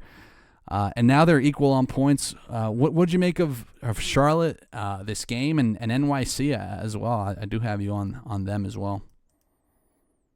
I think that, it's so hard to take any. There's a lot of negative you could take away from a very, very important game, not just because 10 in a row would have been historical, but because that was a 6-point game against New York. That's tough. Like, that's a hard one to swallow. But in terms of what it means for their form, and Bronico did have a stinker. I don't know. It's one of those weird things as Charlotte fans where you love the guy and he has a stinker. You don't want to talk about it. It just is what it is. But I don't know. It's just so hard because they played on a baseball field, and like they teams just play different when they play on a baseball field. It's just a different flow of the game. It's I don't know. It's just really hard to. It's really hard to take a whole lot of negative from it. Now they have put themselves in a position. They're in the playoffs. They, barring an absolute collapse here, should also be solidifying a home spot in that top 4. So, you have a lot to feel good about. That's just a hard baseball field, man. I don't know. I'm more impressed with New York City FC and what they've done, though. I will say that. I think since the Leagues Cup break, they have probably been in terms of quality and form, top 5 team, probably in the league, not just in the Eastern Conference. So, hats off to them for the run that they pulled off, considering it's the middle of the season. Before this happened, we said that they were the team that gave bad teams wins and kept good teams in check. So, they play on a freaking baseball field, man. I don't know. It's also it's helped that they've had a lot of their games, their fixture because they're about to play tomorrow. It's going to be their 4th game in 12 days tomorrow, and then they play again on the weekend. Just looking ahead at both of those teams' schedule, Charlotte have Montreal, DC, and Philly. And, after losing against NYC to get a little give me in Montreal and then in DC, like, I can't see how Charlotte don't make the most of those matches and make a strong push more towards the top of the East. But in New York's case, they have Miami, they have New York Red Bulls, they have Philly, they have Seattle. No easy games there. That Miami game is tomorrow. That will say a lot about how true this kind of New York form is. But no doubt they are in form, right? And I can't. Of the two, I'm more willing to believe in the Charlotte hype than this kind of blip in form from NYC. So to me, I kind of think the Charlotte one is a lot more real, just because that sustained success is just so hard, right? 9 games to win, like that's like a 2-month winning stretch, right? So I think that there's there was some Leagues Cup in there, but again, we don't talk about Leagues Cup. It all just comes down to how quickly can Pep Biel be back at his level, doing what he was doing before he got injured, and that for me will say everything about Charlotte. I love what Diani has done in this stretch, but it's Biel time. It's Biel time. Need to see him there. I'll pivot over to Joss for any Miami Philly comments, unless you have anything else to add about New York or Charlotte. I'm curious, Juan. Maybe I want to ask you this: is this an NYCFC blip in form? I mean, they've got 22 points in their last 9 games. Is that a blip? I don't think it's. I think it's the quality's there. You cannot deny the quality. And some of these, they've benefited having to play, Chicago, who have largely been kind of shaky at home.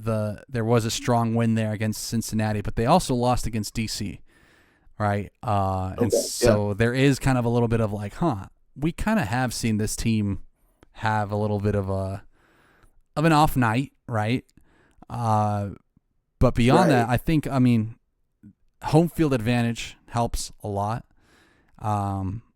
And so too does a new signing like Raul Gustavo, the new center back signing, who has been like an immediate plug-in starter. He's kind of rotating in and out. But it's gonna come to a head with these matches: Miami, New York, Philly, Seattle. Like I don't think any of those teams have anything bad against them right now. Maybe they could surprise with the Miami win, right? But there's no easy games for the side left, and it's going to be very telling if it was a blip or if they're really here. Because I look at Charlotte, and I think if that Montreal and New York game had swapped, they would have had 10-game winning streak in the bag. Yeah, true. But what do you make? That's true. Anything else on those? I kind of want to pivot towards Miami, because they do have, let's see, 1, 2, 3, 4, 5, 6 games left, and they are right outside the top 4. Had a little bit of a bad 2 games, one in the Leagues Cup final, and then the loss against Charlotte. But here's the remaining schedule, fellas, and I want to ask if we're thinking they can make a real claim for the Shield here. At New York City, at Toronto, Chicago, New England Revolution, Atlanta, and then at Nashville for, I think that's decision day. A lot of easy matches here. I can't, they're fully now in the league. Every reason to believe they can go and get a bunch of points there. It's that New York City match is going to be their biggest test. But Joss, I'll toss it over to you. Miami, is this? They've kind of always been real, but what are you making of Miami here? It is going to be that New York City match tomorrow, as we're recording this, actually. And like we were talking about, home field advantage for NYCFC. Again, this is a game at Yankee Stadium. So this will be a pretty good Citi Field. My apologies. This will be a pretty good tell for what for these teams. Kind of we can expect from them as we head towards the business end of proceedings. But look, Miami, I think that they're at a win now state. Losing the Leagues Cup final as they did was not great. We talked about it before the season started, bringing in Mascherano, who's really just Messi's boy, to coach the rest of Messi's boys. Not great. And who came out today and said that Miami's like a bad place to be right now? Like it's gonna fall apart. Oh, Click. The wheels are gonna fall off. Click. Mateus Click. Yeah. That dude's so funny. You know, I think that there's a level of truth to it. What do you guys think? Let me finish this point real quick. I think there's a level of truth to it. They're in a win now state because I know there's rumors that Messi, he hasn't signed a new contract yet, right? But there's rumors that he will. Till 2028, yeah. So that, that might change things around, but I don't think that it'll be the same team that we're seeing now. I think that a lot of these players and the coach, they won't be here until 2028, unless they win now. And so for that reason, I don't think that they're in the Shield race. Even with all the games in hand, that they're going to Toronto and they're going to have a 1-1. That's just what's going to happen. Toronto are going to play spoilers. Take the money on it now. Then Chicago are coming to town. Chicago, who, they're away, they're not at home, shaky as they have been. And Miami are not in the top 4 in the East anymore. So Chicago should be getting a result out of this based on their performances over the season. And then New England, they'll probably win against New England at home. Atlanta then come to town. We saw what happened in the playoffs last year, and then they end the season at Nashville. A Nashville team that, for all we know, could be fighting for that 7th place spot, or could even be fighting for home field advantage in the play-in game. So it's not as straightforward as I think we'd like to think it for it to be. And I think that we're going to see some changes, a lot of changes at Miami if they don't win now. They have to win now. So what do you guys think about the Click quote specifically? He said his dad was running the club. That cracked me up. That when I read that, I thought we were getting duped. I thought it was a Tom Booger tweet. I wasn't gonna lie to you. You got boogered? I thought I got boogered. I just think the script writers know exactly what they were doing. It's just crazy. If the Philadelphia Union were to win out right now, they'd have 69 points. If Miami were to magically do the unthinkable and win out, they would have 70 on the nose. The scriptwriters knew what they were doing, and they gave them games in hand and were like, shit, like these guys are going to be in contention to win. You guarantee it's going to be a headline for the next couple of weeks if they rattle off a couple wins here. It's like almost unbelievable. It almost feels predictable. Like I just feel like I can picture angry MLS Twitter already just pissed off about missed calls in Miami games for the next 6 games. It's going to be electric. Can't wait. I do want to point out, though, that if Nashville, Orlando, and Columbus, if they all win, they all suddenly overtake Miami, and Miami could find themselves in 8th. That is how tight things... I mean, we were just talking about Columbus, Nashville, Orlando, like potentially falling down. But if they all win, and here are their schedules again: at Chicago for Columbus, Nashville's at home against Houston, Orlando on the road against Cincy. So maybe the Orlando one's a bit of a pipe dream there. But I mean, let's say they all win, and Miami loses. That very well could bump them down to 8, and it's like Josh said, it's not clear cut because this East is just very competitive, and it's kind of. It's kind of how the East has been designed in a sense. You got all these bottom feeder teams with, who, aside from Atlanta, we all kind of never had in the playoffs, I don't think. So to see kind of the teams now that are fighting for playoffs, I mean, I had Philly out of the playoffs as well, but that is another discussion. But yeah, I mean, could be a different dynamic in the table if Miami lose tomorrow. It's going to be a must watch tomorrow because both teams are in midweek rhythm of games. Miami's also on a 4th game in 13 days, and they have a 2-game road stretch here. They'll go to New York and then to Toronto. So it's not going to be easy, these next 2 fixtures for Miami. Do we think they make things interesting for the Union, though, in terms of a Shield race? Like, I know you put that out there, Daniel, but are you thinking the 70 is there for Miami to achieve? No, I don't think the 70 is. I do think Philadelphia might have one more loss in them, and I think Cincy might have one more loss in them, and I think that opens the door considerably for Miami. I don't know. I think we're gonna see some sketchy refereeing, and all the penalties are finally gonna start to catch up to Inter Miami, and we're gonna start to see Messi score 10 goals in the next 6 games on pens. But yes, I could see them doing it. Okay, You think I 100% do. But selfishly, I don't want to see it, because if you just took the table as it is right now, which it won't happen, obviously, but if you took the table how it is right now, Charlotte would have Miami in a home playoff game. I would fucking love that. It'd be so sick. No, New York. Oh, that'd be a good game. Oh no, it is New York. Damn it. Shit. Never mind. Yeah. I think it'd Bingo be on the road. Charlotte, Orlando, Nashville, Cincy, Philly, Columbus, or Chicago. Speaking of Philly, let's talk about them, fellas, because they are our last Eastern Conference team. We'll probably circle back to them and Cincinnati when we talk about the Shield, but Philly, 3 games left. They had a little bit of a bad week, first losing 7-0 to the Vancouver Whitecaps, and then losing in the semifinal of the pre-written script Nashville U.S. Open Cup tournament, the U.S. Open Cup. So they bounced back with a 1-0 win over the Revolution. Who did I have here? I think it was Joss.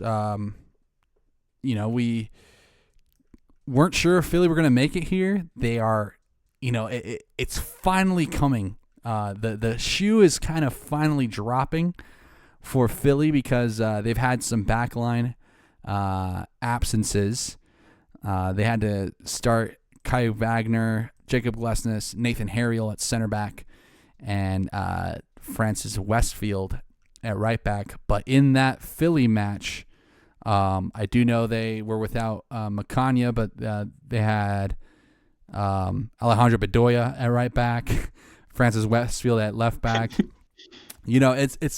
It's moments like that I'm like, yeah, there was some truth to the Philly don't have what it takes narrative, but they absolutely do, judging by where they're at in the standings and, their continued winning. What do you make of Philly here as we close out the season? Here's their final schedule: at DCU, home against New York City, and then at Charlotte. That's a hard way to finish things. I didn't really get to talk with you guys about the 7-0, which, I mean, that's one of the most surprising results I've seen in any MLS game, if I'm being completely honest with you guys. That 7-0 loss to Vancouver. I know it was away, but good God, man, that is insane. So what am I making of Philadelphia right now? Well, look, to finish out the season, they've got two of the 3. They've got NYCFC and Charlotte, 2 of the hottest teams at the back end of this season so far. Not great, right? Now, granted, NYCFC have to come to Philadelphia, so there's no Citi Field malarkey going on, as I like to call it. Malarkey. And yeah, so Philadelphia, I think that the top of the East is theirs to lose. Obviously, they are top right now, but it would be seen as a bit of an underachievement if they weren't to finish top of the East. So I think this season so far, yeah, even with the rotation that they've had to have at center back, and they've got Damiani, cue the song. Damiani.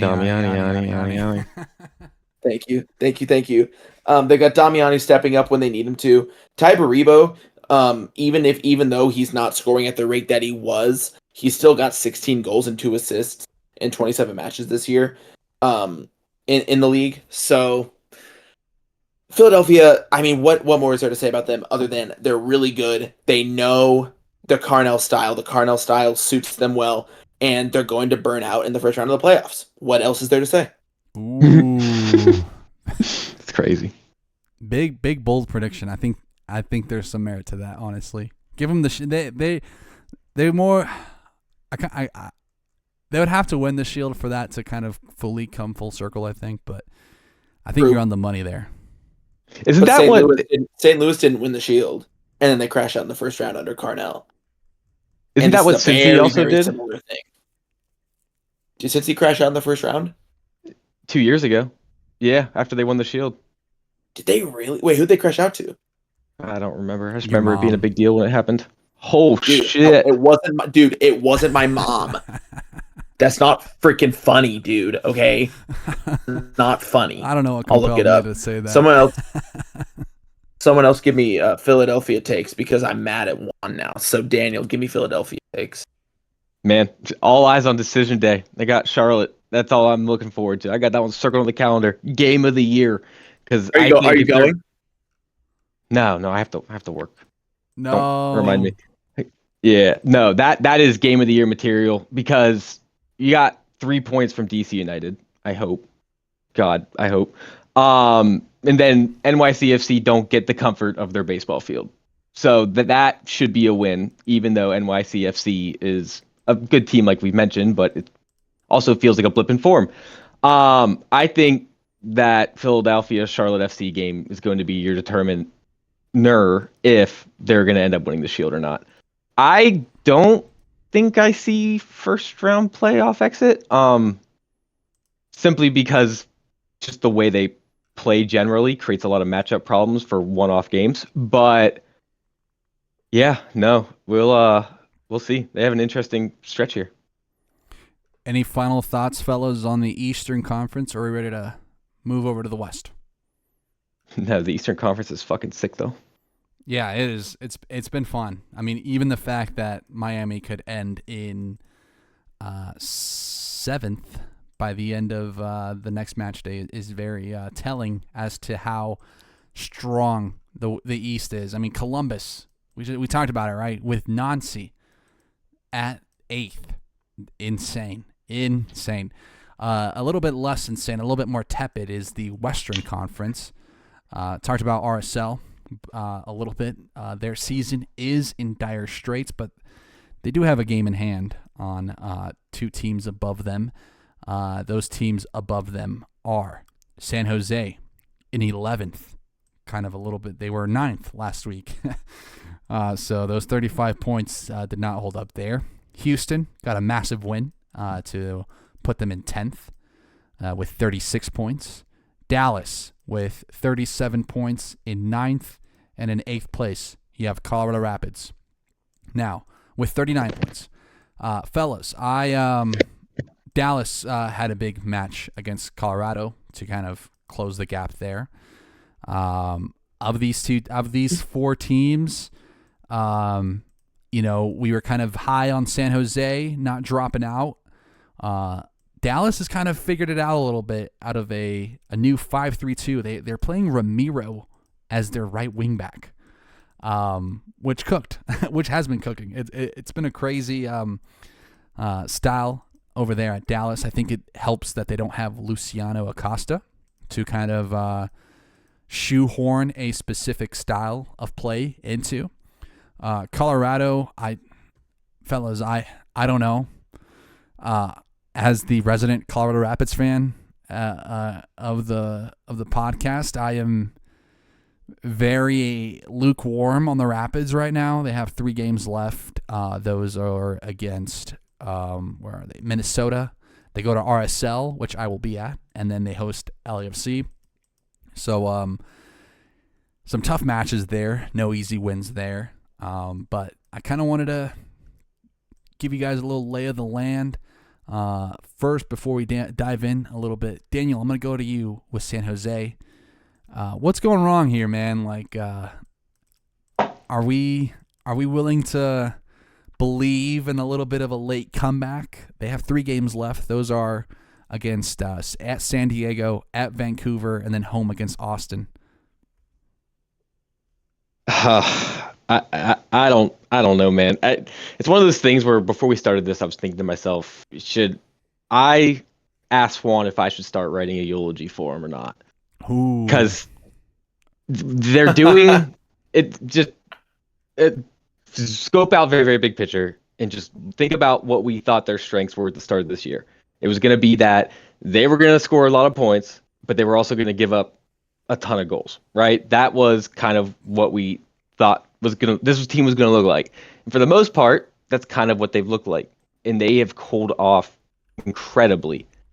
Like, it is insane. They remain to be, they're still leaky. They leak goals like crazy.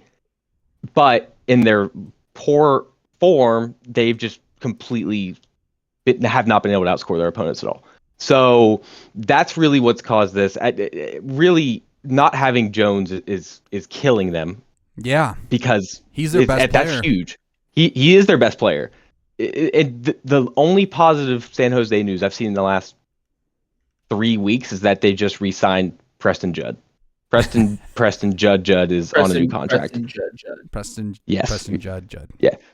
So where there were speculations at one point that, hey, maybe a team's going to do a cash for trade deal for him because San Jose needs to find pieces elsewhere, and they have a striker, and they got him long term now. So that's pretty cool for him. It's always cool to see guys like that get signed the long term deals. Jones is expected back this weekend. I mean, at San Diego, at Vancouver, those are brutal, tough matches after losing at home against St. Louis. And Austin's good now. And Austin is good now as well, though they could also be on the U.S. Open Cup hangover tour. Can't forget that. Oof, true. But nonetheless, there's no easy games here. I mean, their last easy game was against St. Louis, and they lost 3-1. Now, if they had Jones, are we thinking it's a different dynamic? Maybe. But I don't know if Jones is enough of a guy to take into a on the road against San Diego and then on the road against Vancouver. I mean, God forbid he gets injured on that Vancouver turf, and you're gone. He's out for an extended time. I still think they have to push though. They have to, and the first crack at Arena has not been has not been as fruitful as one may have thought. But how are you guys feeling about San Jose here? Can they mount a little bit of a late surge here? I mean, the teams ahead of them, I'm like, maybe, Yeah. I mean, oh God. They're so interesting, San Jose are. And I feel like it's an experiment. San Jose have been the experiment team, I think, for this year. They've been the ones that are like, what is the plan? Where can this team end up? I've had times where I'm like, oh man, San Jose, they look really good. They could finish as high as like 5th or 6th in the West. And then I've had times where I'm like, oh, this San Jose team bad. They're really bad. And actually most of the last month has been, oh, the San Jose team is bad. This San Jose team is pretty bad.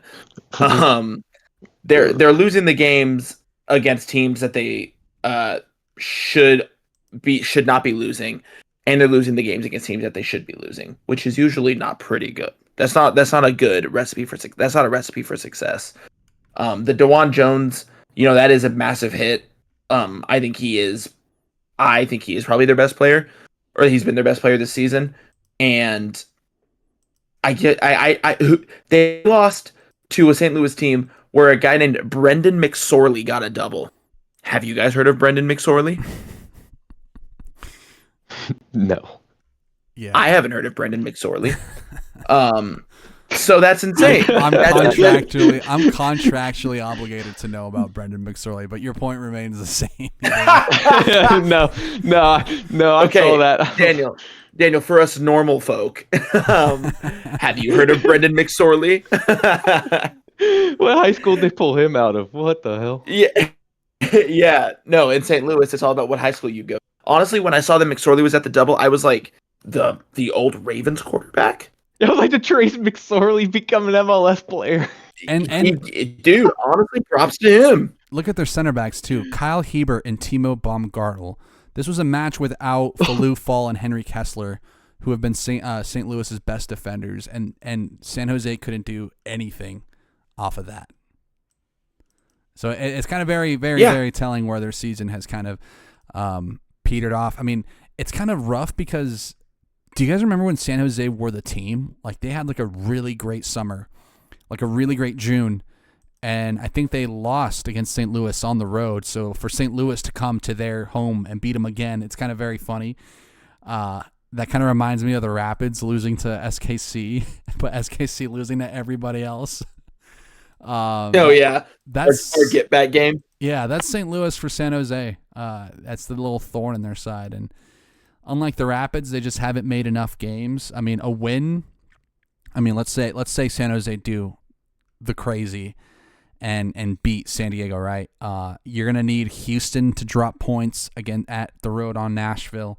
You're gonna need Dallas to drop points at Portland, and Colorado to drop points home against Minnesota. I mean, it's very possible, but you got to win. You have to win your games.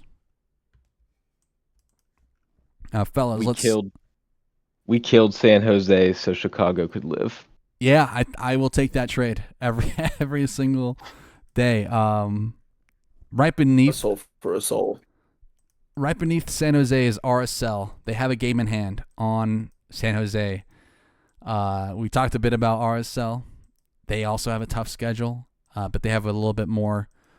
They have that extra game to kind of really make it, and an extra home game. But I'll remind you guys of their schedule. Next match is against Austin. Then they host Colorado. Then they're on the road to Seattle. Then on the road to St. Louis. Could RSL make a little surprise here? Of the two, who do you guys think? I'm kind of leaning RSL finishing above San Jose because they do have that game in hand. But any outside chance, like of these two teams who both have all these teams have outside chances. But of these two, who are you guys kind of leaning more on? They're both kind of. I mean, do we look at Houston? Because what are you guys making of the two very nearly eliminated Western Conference sides here? I don't know. Nothing about getting absolutely pummeled by LAFC twice gives me any confidence in RSL right now to rattle off enough points to make it to the playoffs. I think they can get above San Jose because I'm not confident that San Jose is a playoff team at this point either, particularly with who they have left on their schedule. But, I mean, Colorado, they're going to be fighting for their life. Austin, also fighting for their lives just to stay out of a wild card game. Seattle's tough. They're fighting for a home game, theoretically. And then St. Louis, which, who knows? I don't know if they got guys with the last name McSorley playing on their wing now. I don't know. So I don't know. It's real. So I just watching them just get absolutely demoralized twice. It's like they didn't change a single. I don't know what they went to the locker room and said after the first loss, but I just have no confidence in them right now. Particularly since their last. Go ahead. I was gonna say RSL's game in hand, which they do have, is against Seattle. So just keep that in mind. Their last win came in the Leagues Cup to I'm gonna butcher this, Juanners. I'm so sorry. You're gonna have to correct me. Quarantaro. Querétaro. But yeah. So that was I'm not gonna try that one. That was on August 6th. And then between then they've won one league game, and that was against Sporting Kansas City on September 13th. Yeah, it doesn't count. So it's just no faith in their ability right now to beat a legitimate playoff team. And they have a bunch of legitimate playoff teams outside of St. Louis on their schedule. Let's pivot to Houston then, because they do find themselves above San Jose and RSL, 1 point clear of San Jose and 2 points clear of RSL. They have also had kind of a very, very mid season. lost 2-1 at home to the Earthquakes, and that definitely felt like the Earthquakes were gonna, ride that. That was the Earthquakes' last win, guys. It's been 3 losses since, but for Houston, since that loss against the Earthquakes, that was a big 6-point match. They won against St. Louis. They drew on the road against LA Galaxy. They were about to win until the Galaxy equalized late in the half. The Rapids came to town and beat them 2-1, and then they just recently kind of made right on their home form. Sorry, they traveled to Colorado and lost 2-1. Colorado got the job done at home. Late winner in that one. Could have very easily been a draw there. And then a 1-0 win against Portland to see them in 10th place. I've seen a little bit of Houston come to life. It wasn't long ago that I was buying a lot of stock in them early on. I really thought they were going to make a run. They sure enough played a lot of Sebastian Kowalczyk, who is the bane of my existence when I see him. But since then, they haven't really played him. We've seen a front four of Anali on the left, Linger as like a 10, Jack McGlynn on the right, and Ezekiel Ponce as the 9. A little bit of back-line shake-ups here and there. But, fellas, compare that to Dallas, who are just 1 point ahead of them. I'm struggling to see if any of these teams can really rally. Here's Houston's last few matches: at Nashville, then they host San Diego, and then they go the road to SKC. So, it is. I don't know. Besides that SKC match, I don't know if there's a win in Nashville or in San Diego. Three really hard games. Three really, really similarly quality games against really similarly quality teams. Yeah, as Josh put it, they have the hardest schedule, especially on the road to the Blue Hell. I can't think of many teams that have won there. I know the Rapids haven't, but me neither. Compare that to Dallas, who go to Portland, then they host LA Galaxy, then they go to LA Galaxy, and then they go to Vancouver. 1 home game left for both Dallas and Houston. Are we thinking Colorado slips out of this spot, fellas? I think their final stretch of games is not too hard either. They do have 2 home games, Minnesota and then LAFC on decision day, and then that last road game against RSL. But I'm kind of putting both of y'all fellas in the spot. If you were to choose 8 and 9 from the teams 12 through 8 right now, RSL, San Jose, Houston, Dallas, Colorado, how would you pick them? And does Portland drop? They have a game in hand, so I don't think they drop. I think Portland's very squarely in that 7th spot, but 8 and 9 in the West, it's like not as exciting as the East. But yeah, I'll go to Josh. How are you seeing that Western Conference play-in shakeout? I think Dallas are pretty nailed on to finish in the playoffs. I think that they're going to continue rising up the table. They haven't lost since July. They haven't lost a game since July. They've gone to this new system. And the stats kind of show that they've completely shifted how they play under Eric Quill now that Lucho's gone. You mentioned it earlier, Juan. They were kind of shoehorning Lucho into this lineup, and since he's gone, they've lost 0 games, which is that's awesome. That's awesome for them, including Juan, a big win over the Rapids last weekend.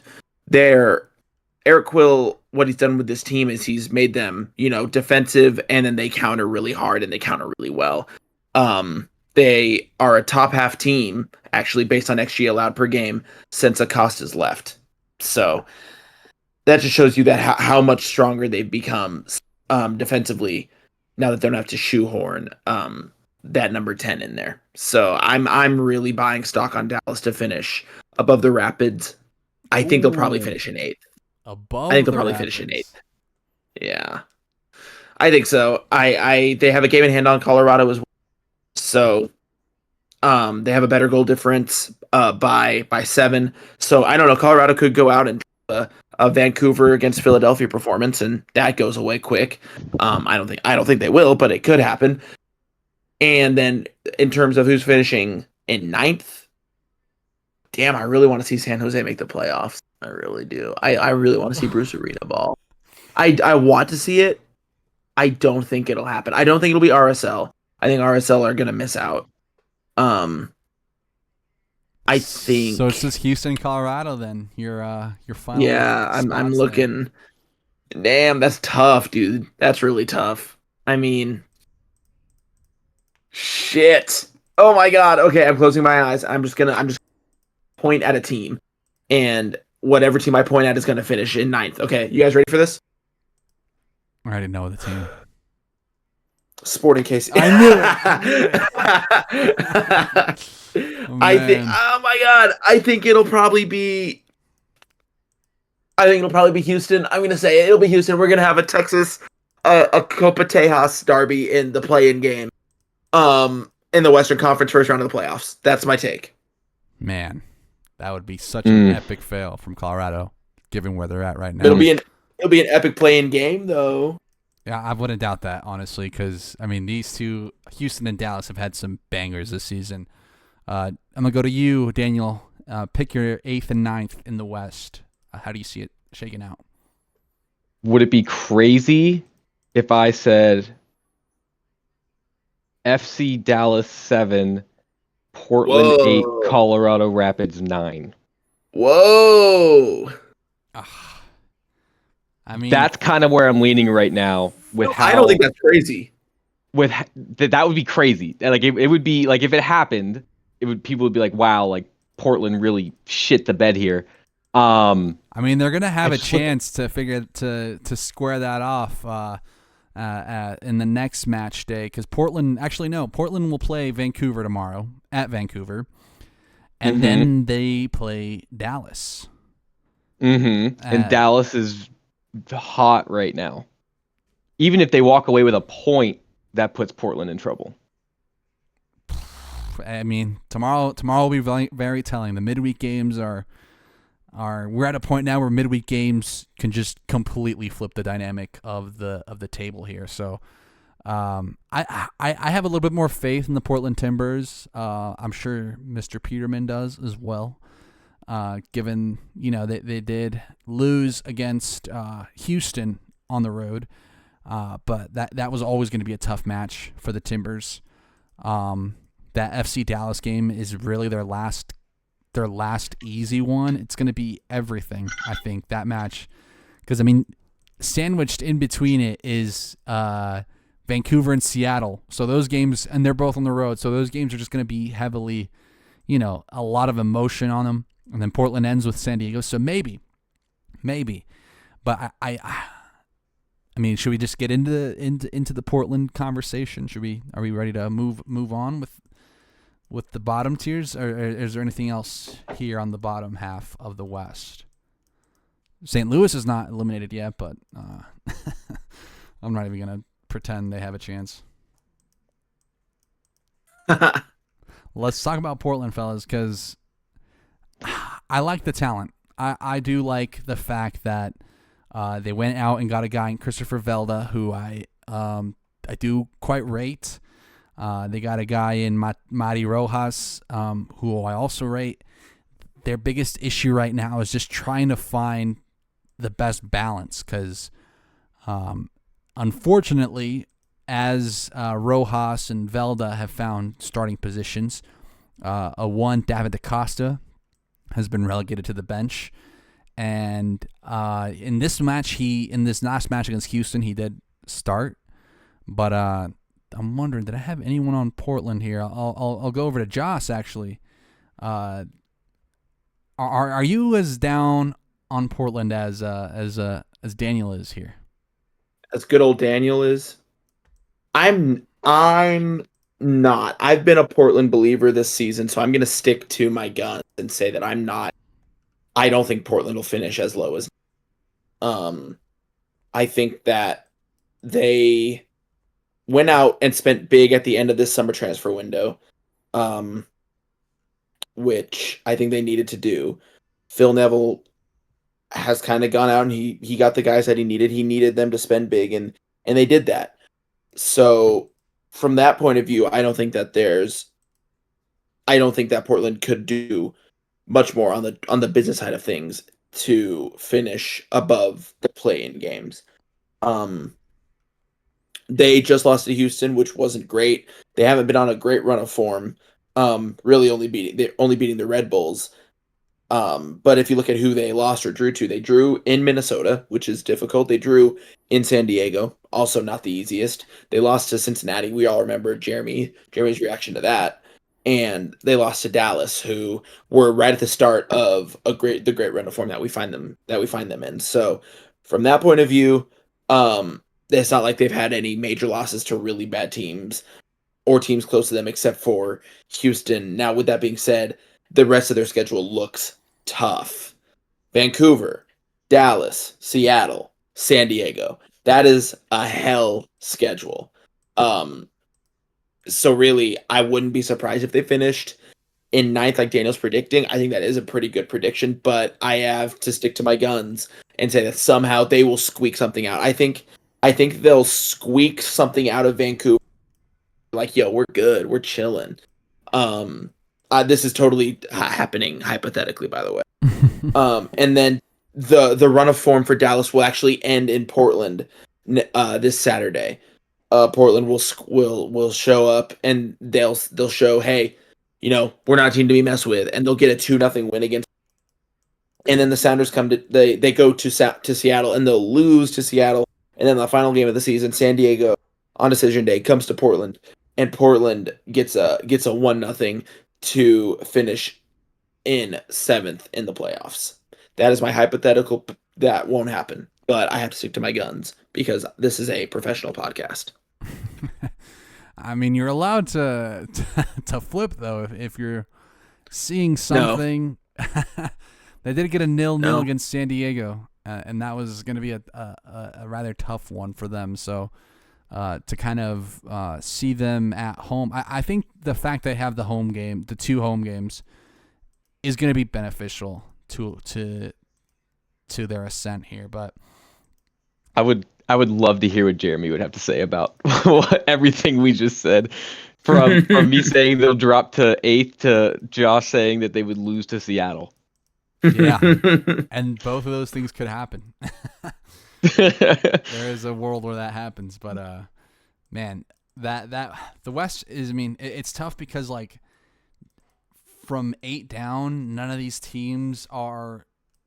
I mean, maybe Dallas for sure because they just got themselves in here, but it really has felt like none of these teams have as much motion over in the East. Like we just saw Chicago go to Minnesota and win 3-0.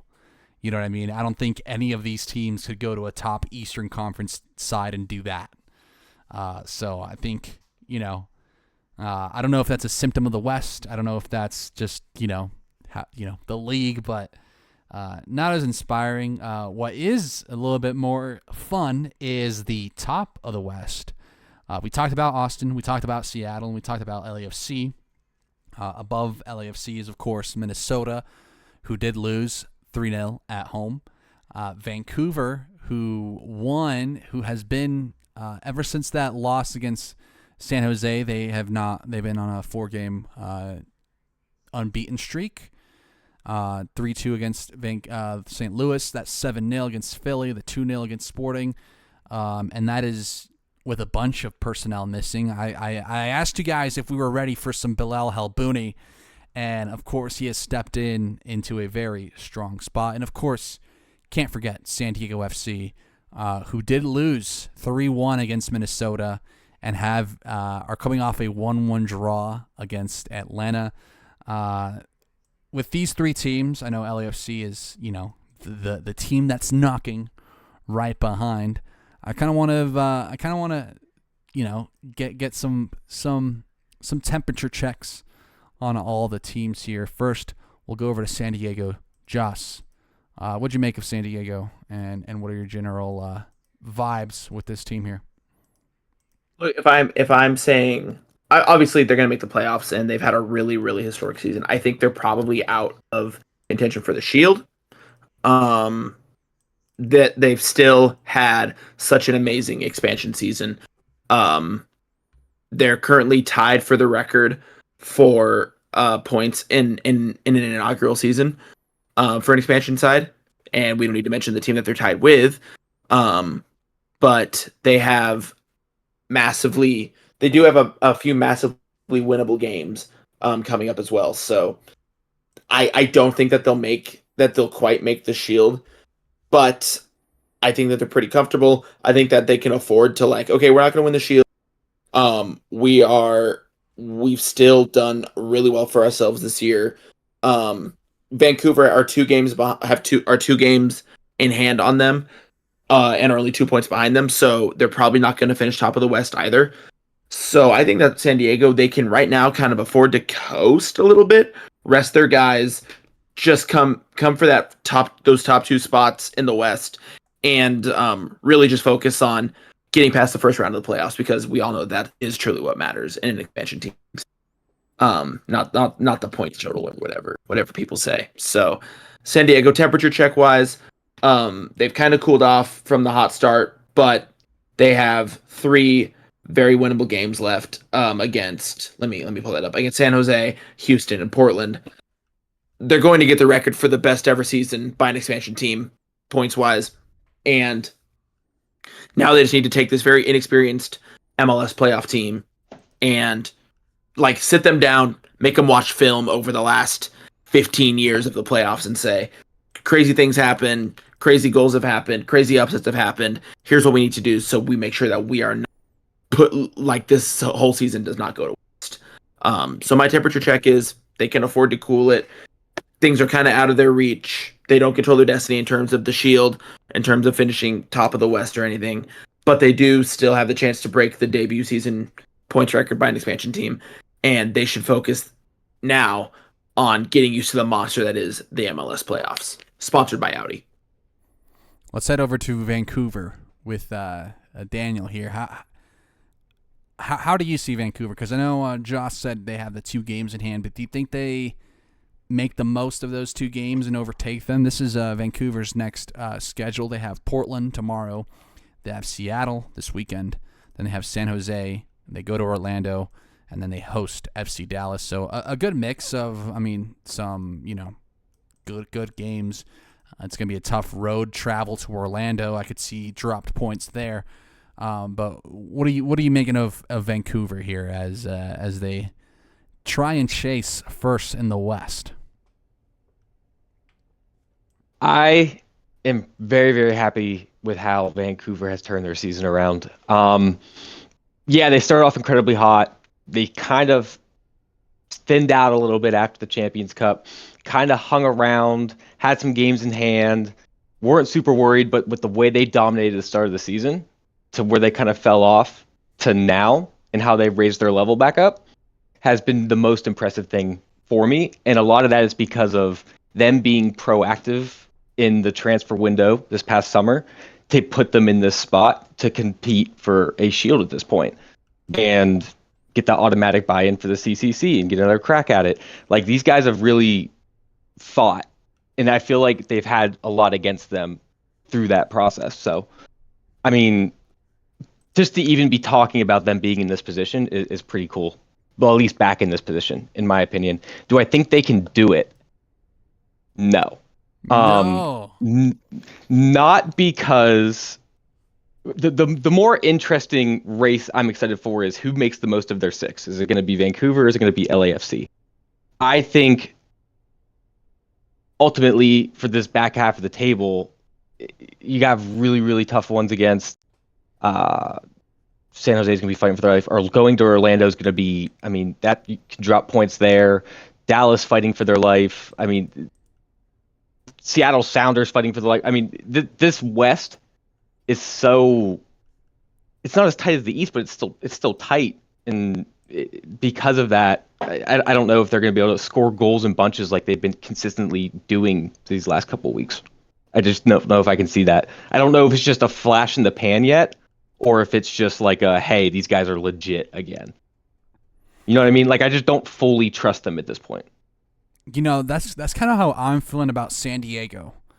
Mostly because I still think they haven't really been that team since Ilosky left. It felt like when Ilosky was there, it was like, oh, San Diego's the super team. They have everything going for them. They have a great striker who is only just going to keep, and that's not to take away from Anders Dreyer at all.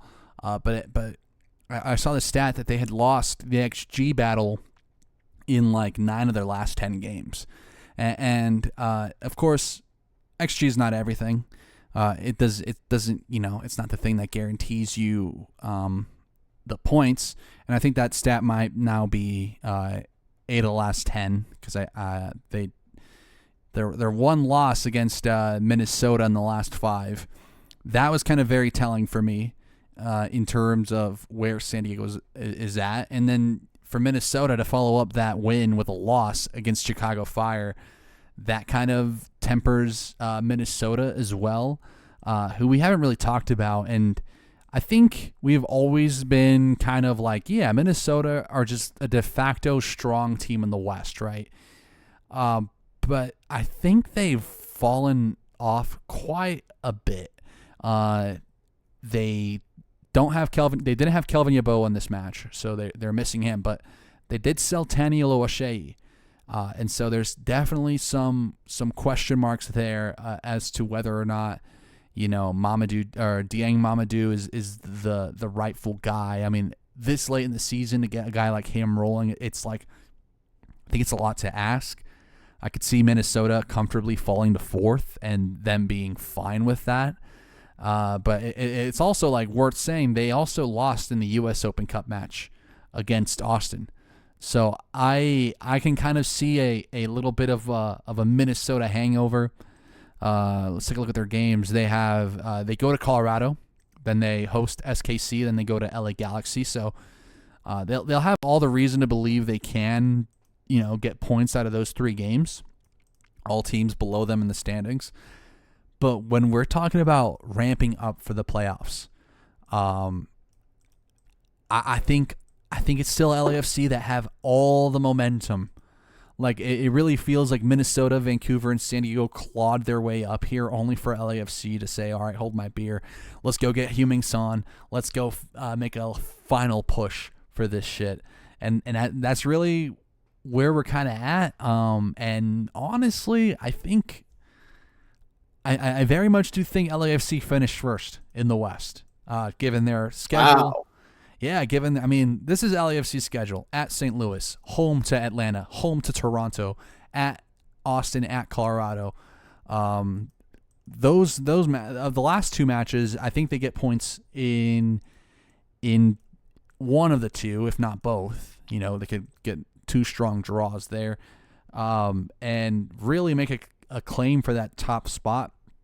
I just kind of like when I look at the top of the West, it looks as though these teams are kind of ready for the playoffs, and to some extent that's kind of like made their games a little bit less exciting, a little bit less must see, especially as the West just kind of settles itself, right? But fellas, like, of Minnesota, Vancouver, San Diego, are y'all willing to make the case for any of these teams ahead of LAFC? I'd be willing to make my case for Vancouver finishing top of the West. Okay. Even with like the injuries and stuff? Even with the injuries, it's really hard to look past that 7-0 win over Philadelphia. It's not like that was at the beginning of the year, that this was 2 weeks ago. And I watched them, granted, again, watched them against SKC this past weekend, so take it with a grain of salt. But as a whole, I mean, this was a heavily rotated or semi-rotated Vancouver side, and they still, they still came in and they still got the job done, and it was like they hardly had to break a sweat. Even with the injuries, though, I mean, Brian White will be back in the middle of October, so that's probably like maybe they can get, I don't know, let me see, 3 games out of him, 2 games out of him. I'm checking Let's for see. you because I Yeah. Like, he's let's he's estimated 2. to return. Like I mean, he's off the injury report. He is off the injury report. Okay, Yeah. great, awesome. So he'll be coming back. I think Thomas Muller will be back in time. I don't think that he'll play very meaningful minutes. I think they'll probably save him, um, because they'll already have top of the West locked up. That's why they'll Ooh. save him. um, no, but I like the LAFC shout. I do. I just think that this Vancouver side, all they really need to do is just continue playing the way that they have been, even with the injuries, even with everything. You know, their last loss was at the beginning of August, and then before that, it was at the beginning of July to the Rapids. Actually, shout out Rapids. Um, but they're in good form. It'll be tight, but I think Vancouver will just edge it. I think that it helps that they have the lead in points already. So, and with the 2, do they have 2 games in hand on LAFC or 1? They are on the. They have the same amount of games. They have the same amount of games. Okay, that's fascinating. They each That have 5. that's fascinating. Yeah. Okay. No, I still think it'll be Vancouver. I just think that I am a hopeful. I'm a romantic for teams that work so hard and have gone through so much tragedy. The loss in the CONCACAF Champions League specifically. So because I am pure of heart and Vancouver are also pure of heart. Unlike the evil LAFC, they will finish top. Daniel, you got any shouts, or you think LAFC have got it? No, you got me. So LAFC wins out there at 65. So, which that's really hard to do. So I'm not expecting them to do it. I'm a little less hesitant to say they would versus like the Miami shouts we were talking about earlier. But when you break that from a points perspective, you would need Minnesota, Vancouver, or San Diego to win or draw one of their next 3, right? Something like that. Sorry, Minnesota or San Diego, just for them to be in contention. To win or draw one of their next 3, and that's how we'll know. Win and draw 2 of their next 3. I'm sorry. And that's how we'll know how this Western Conference is going to shake out. Man, it's going to be exciting. Yeah, I mean the top of the West definitely has its intrigue. It's that middle, that everything below 4th. It's kind of like, not as much stakes, not as much drama. But something that does have quite a bit of stakes is the Shield race. And I kind of struggle to see who is still in the race here, but I'm going to name them off. You got Philly, 60 points, 31 games. Cincinnati, 2 points behind, 58, 31 games. San Diego, 57, 31 games as well. Vancouver, 29 with 55 points, 5 points off of Philly. And I mean, that win against Philly was everything for this little late push. Below them is Minnesota with 31. I do think their Shield race is pretty much over. As to is Charlotte's. As to is New York City. Even though they have 30 games. So I mean, if they win tomorrow against Miami, right beneath them I think whoever wins tomorrow between New York and Miami is going to have that big push for that final Shield spot. But Miami in 8th with 52 points. They have 3 games in hand on Philly. Still have, that's 6 games to play. Orlando, 30 games played, 51. It's starting to look less and less likely up until you get to LAFC, who have 5 games left. And as Daniel mentioned, if they win out, they would be in 65. They would have 65 points. Clear atop the table, but realistically, let's narrow down this Shield race. Do we include LAFC? Can we at this point, or are we willing to say they won't? I think we can. Yeah, just the games in hand, right? Like, you gotta let them play those games. So LAFC, outside chance of a Shield. Miami, outside chance of a Shield. New York tomorrow will be very telling because if they win, they will be at 56 points, and that's Still kind of 4 points out of Philly, but 4 points is a lot better than San Diego's 3 or Vancouver's 5. I'd put Vancouver in that race. So you have Miami, LA, Vancouver, San Diego, 57 points, Cincinnati 58, and then Philly 60. So the top 3 in the West, and I guess not Minnesota, but top 2 in the West, top 2 in the East, and you got 2 stragglers in Miami and LAFC, the 2 super teams. It's going to be very telling, of course. All the games in hand need to be played, but are we thinking Philly ends up with the Shield, fellas? Is there any player, any team you want to make a case for to close out the season? If I put money on it, I would say Philly. Really? That confident? Mm-hmm. Yeah, they've just been consistently just such a tough out for everybody. So I don't know. I could just see so many losses for a few just right under them, and Miami. You don't think LAFC. You don't think Charlotte can spoil the Shield on decision day? I don't think it'll matter at that point. I think they need 6. I think they need 6 more points. Is that the consensus? Is that what you're thinking, Joss? Oh my God, I don't. That's tough. I don't know. It's like, I feel like I have to stick with Vancouver. I don't know. Yeah. I'm a hopeless romantic, and I think that out of all the struggles, the losses, and then how good they've been compared to how good they were last year. God, I have to say Vancouver. I have to. Okay, I love it. I love it too. I also am thinking Vancouver. Mostly for the Sorensen. Mostly for the Sorensen narrative. I have said through a lot of the beginning of the season, Jesper Sorensen's my coach of the year. Through the CCC when they lost, it was still like, man, they're kind of rough. They've lost some players. It's still Sorensen. It's still Sorensen, and I always go back to him being like that true coach of the year, a nominee for me in my eyes. And so, if I think he's got what it takes to really rally. I mean, Portland, Seattle, tough matches. San Jose Earthquakes at home. That one should be. I mean, they did lose to them, but I can't help but see them really making the most out of that one, making the most out of FC Dallas at home. It's gonna come down to that Orlando match on the road, as a lot of these matches are, right?